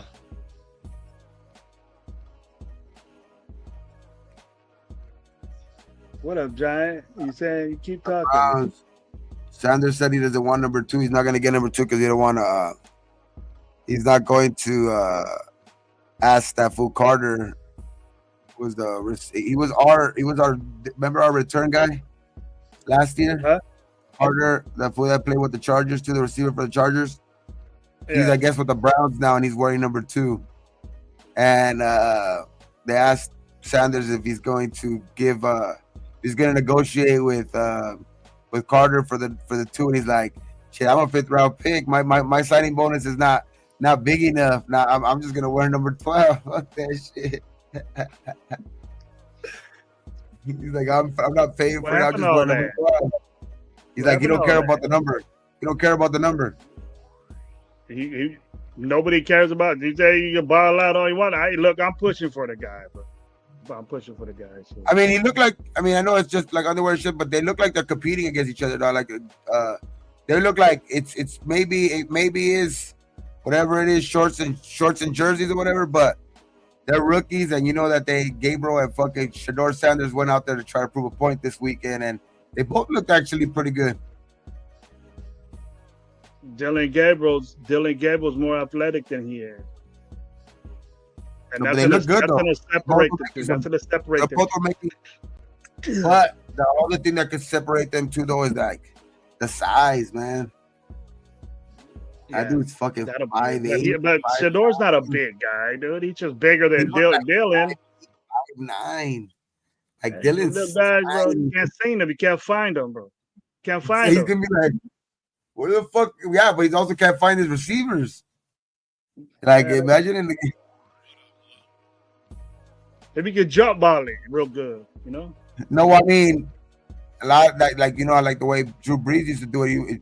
Drew Brees used to say like when he couldn't see over, it was all anticipation. Gotta be really elite with anticipation throws. I feel the same way, Gabe. If we get $1 every time ESPN, Sanders will be millionaires after the 2005. He's already a millionaire. He's taking a pay cut in the NFL. Yeah, for damn sure. All the owners are the mafia, and they're all agreed to be on board. Yeah, the stupid Saints. I bet you the Saints are. I don't know, man. The Saints are like in a bad position now, dog, because I don't think Tyler Show is ready. And now that Carr retired, I think if they don't go out and sign like a veteran, dog, to start off the season, I think they're gonna put Shaw in a difficult position. They're gonna put him in one of those positions where he might fucking fail before he ever even gets a real chance. Cause like that's the type of guy that needs to sit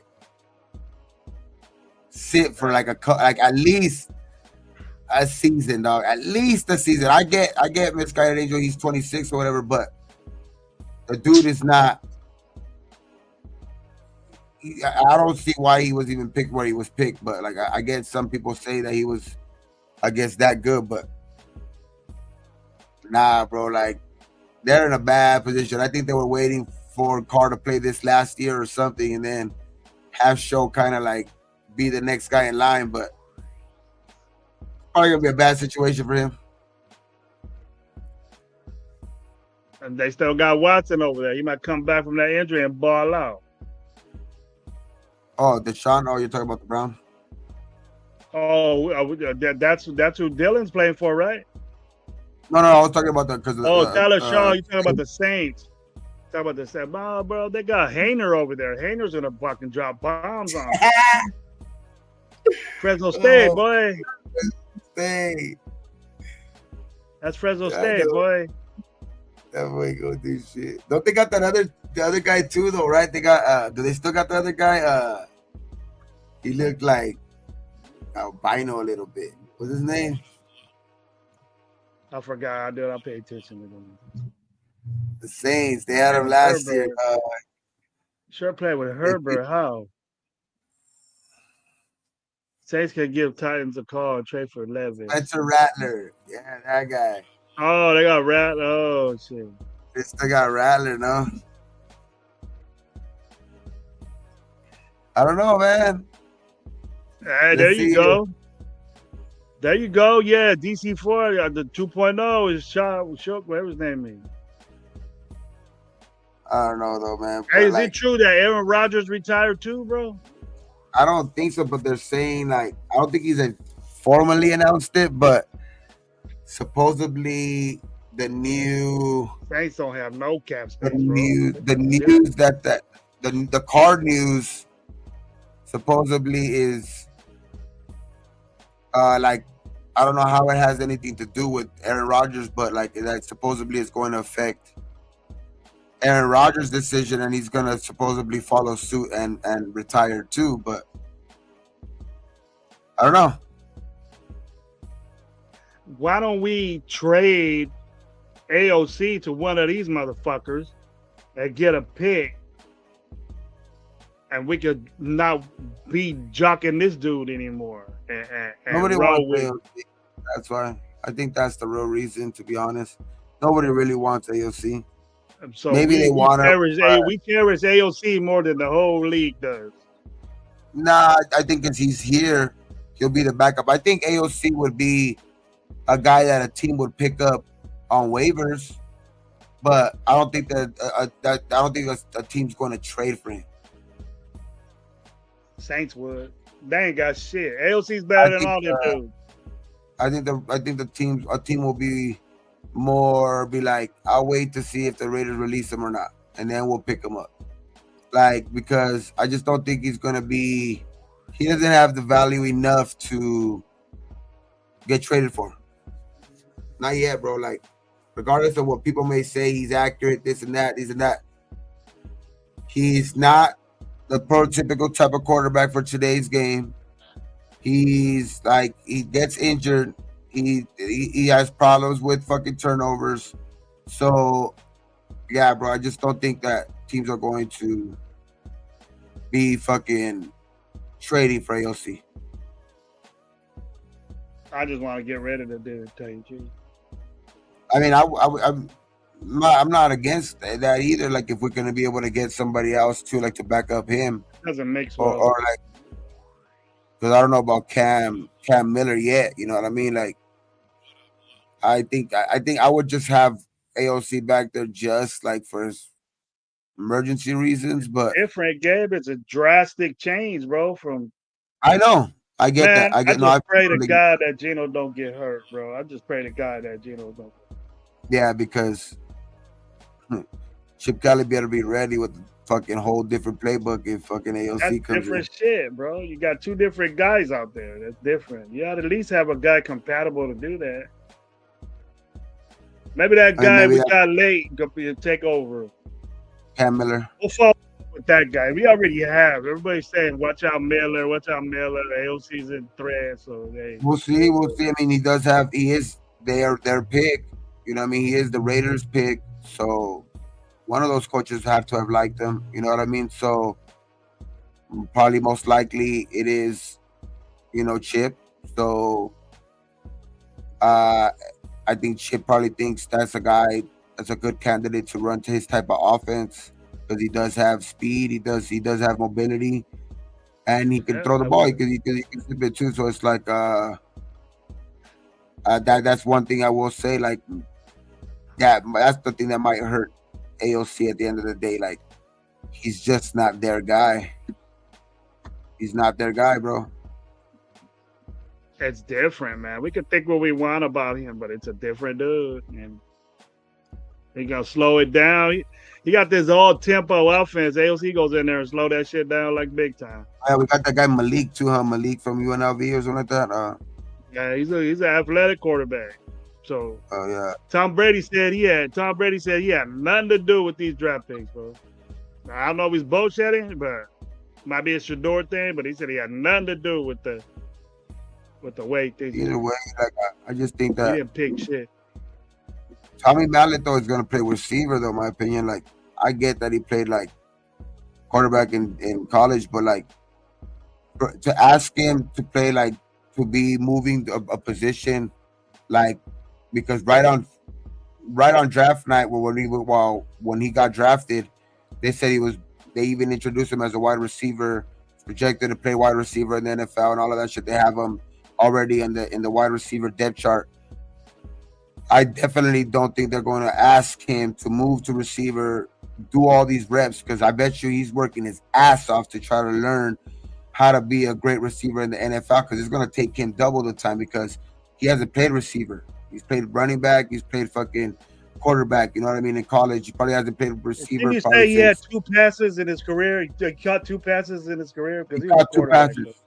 So that's what I mean. So it's like, I don't think they're going to ask him to go learn the position of wide receiver and all of that shit and then be like, oh, you know what? You're going to be our quarterback too, just in case. So you're going to have to take reps and that shit. So it's like, I don't think that's going to happen. I think Mallet. I see him in a special teams role. Look for Mallet to be a special team. Like maybe like a Wildcat type package, something like that, where, like Taysom Hill type shit. No, like Taysom Hill type shit, or where you can do something like that. But I don't see him being asked to be like, hey, if these guys go down, you're gonna play quarterback. You know what I mean? Like, at the very least. Oh, okay, you didn't mean quarterback too, but like, I just think that Cam Miller's gonna be that second guy. And then, do we still have? I don't know. We got the guy from UNLV, right? We got the guy from UNLV too, right? I think Bradley's pretty much out too, because he's like a quarterback, like a little bit quicker than AOC, but it's different, bro. You need They need to move around a little bit. They need But, to do some type of quick game, play action where you're moving, getting out from the pocket, and they're not good at that. They haven't been good at that. So they got guys. Obviously, they're getting guys that are like that. So Mallet is gonna be a special teams guy. He's, he could probably be a Wes Welker, but I don't think so. But I would put that's putting pressure on the dude. That's putting a 2.0 Wes Welker for this guy, just like we did with Luby. With this motherfucker, nah. I'm gonna say Julian Edelman 2.0. Nah. Julian Edelman became that, bro. Wes Welker became that. Wes Welker, when he was at Miami, when he played for Miami, he did that. Miami came out with that shit, and New England couldn't stop it. And New England was winning Super Bowls, and Wes Welker went out there and played that Wildcat and fucked New England up. And so New England inherited that shit and got Wes Welker, and then that's what made Wes Welker what he is today. I just think Miami came out first. Miami came out first with that Wildcat. We could be good. I remember watching that game. They beat New England. They beat the Super Bowl champs like 40-20 or something like that, and they just with Wes Welker by himself. He was a quarterback in there, and it was crazy. They used to do it with Ricky Williams for the Saints too. Well, Gabe, we got 55 in the house, and I'm ready, bro. Before I gotta go to bed. It's 9:30 already. What you think? Yeah. Nah, let's go, man. Ready to hit it? Yeah, I'm ready. All right. Well, I want to thank everybody in the chat, man, for being here. We gave both wish that we could be on here longer with you. I want to thank everybody that was in the chat. We didn't name you. I wanted to say what's up to you all. On behalf of Gabe and myself, man, we want to say it's a pleasure to have this show with you Wednesday on scheduled date. We're gonna be Raider Nation Live will be live, fully in effect, and break down the schedule. Break down the schedule and win or loss. Maybe we might talk about that or get to see what you guys think.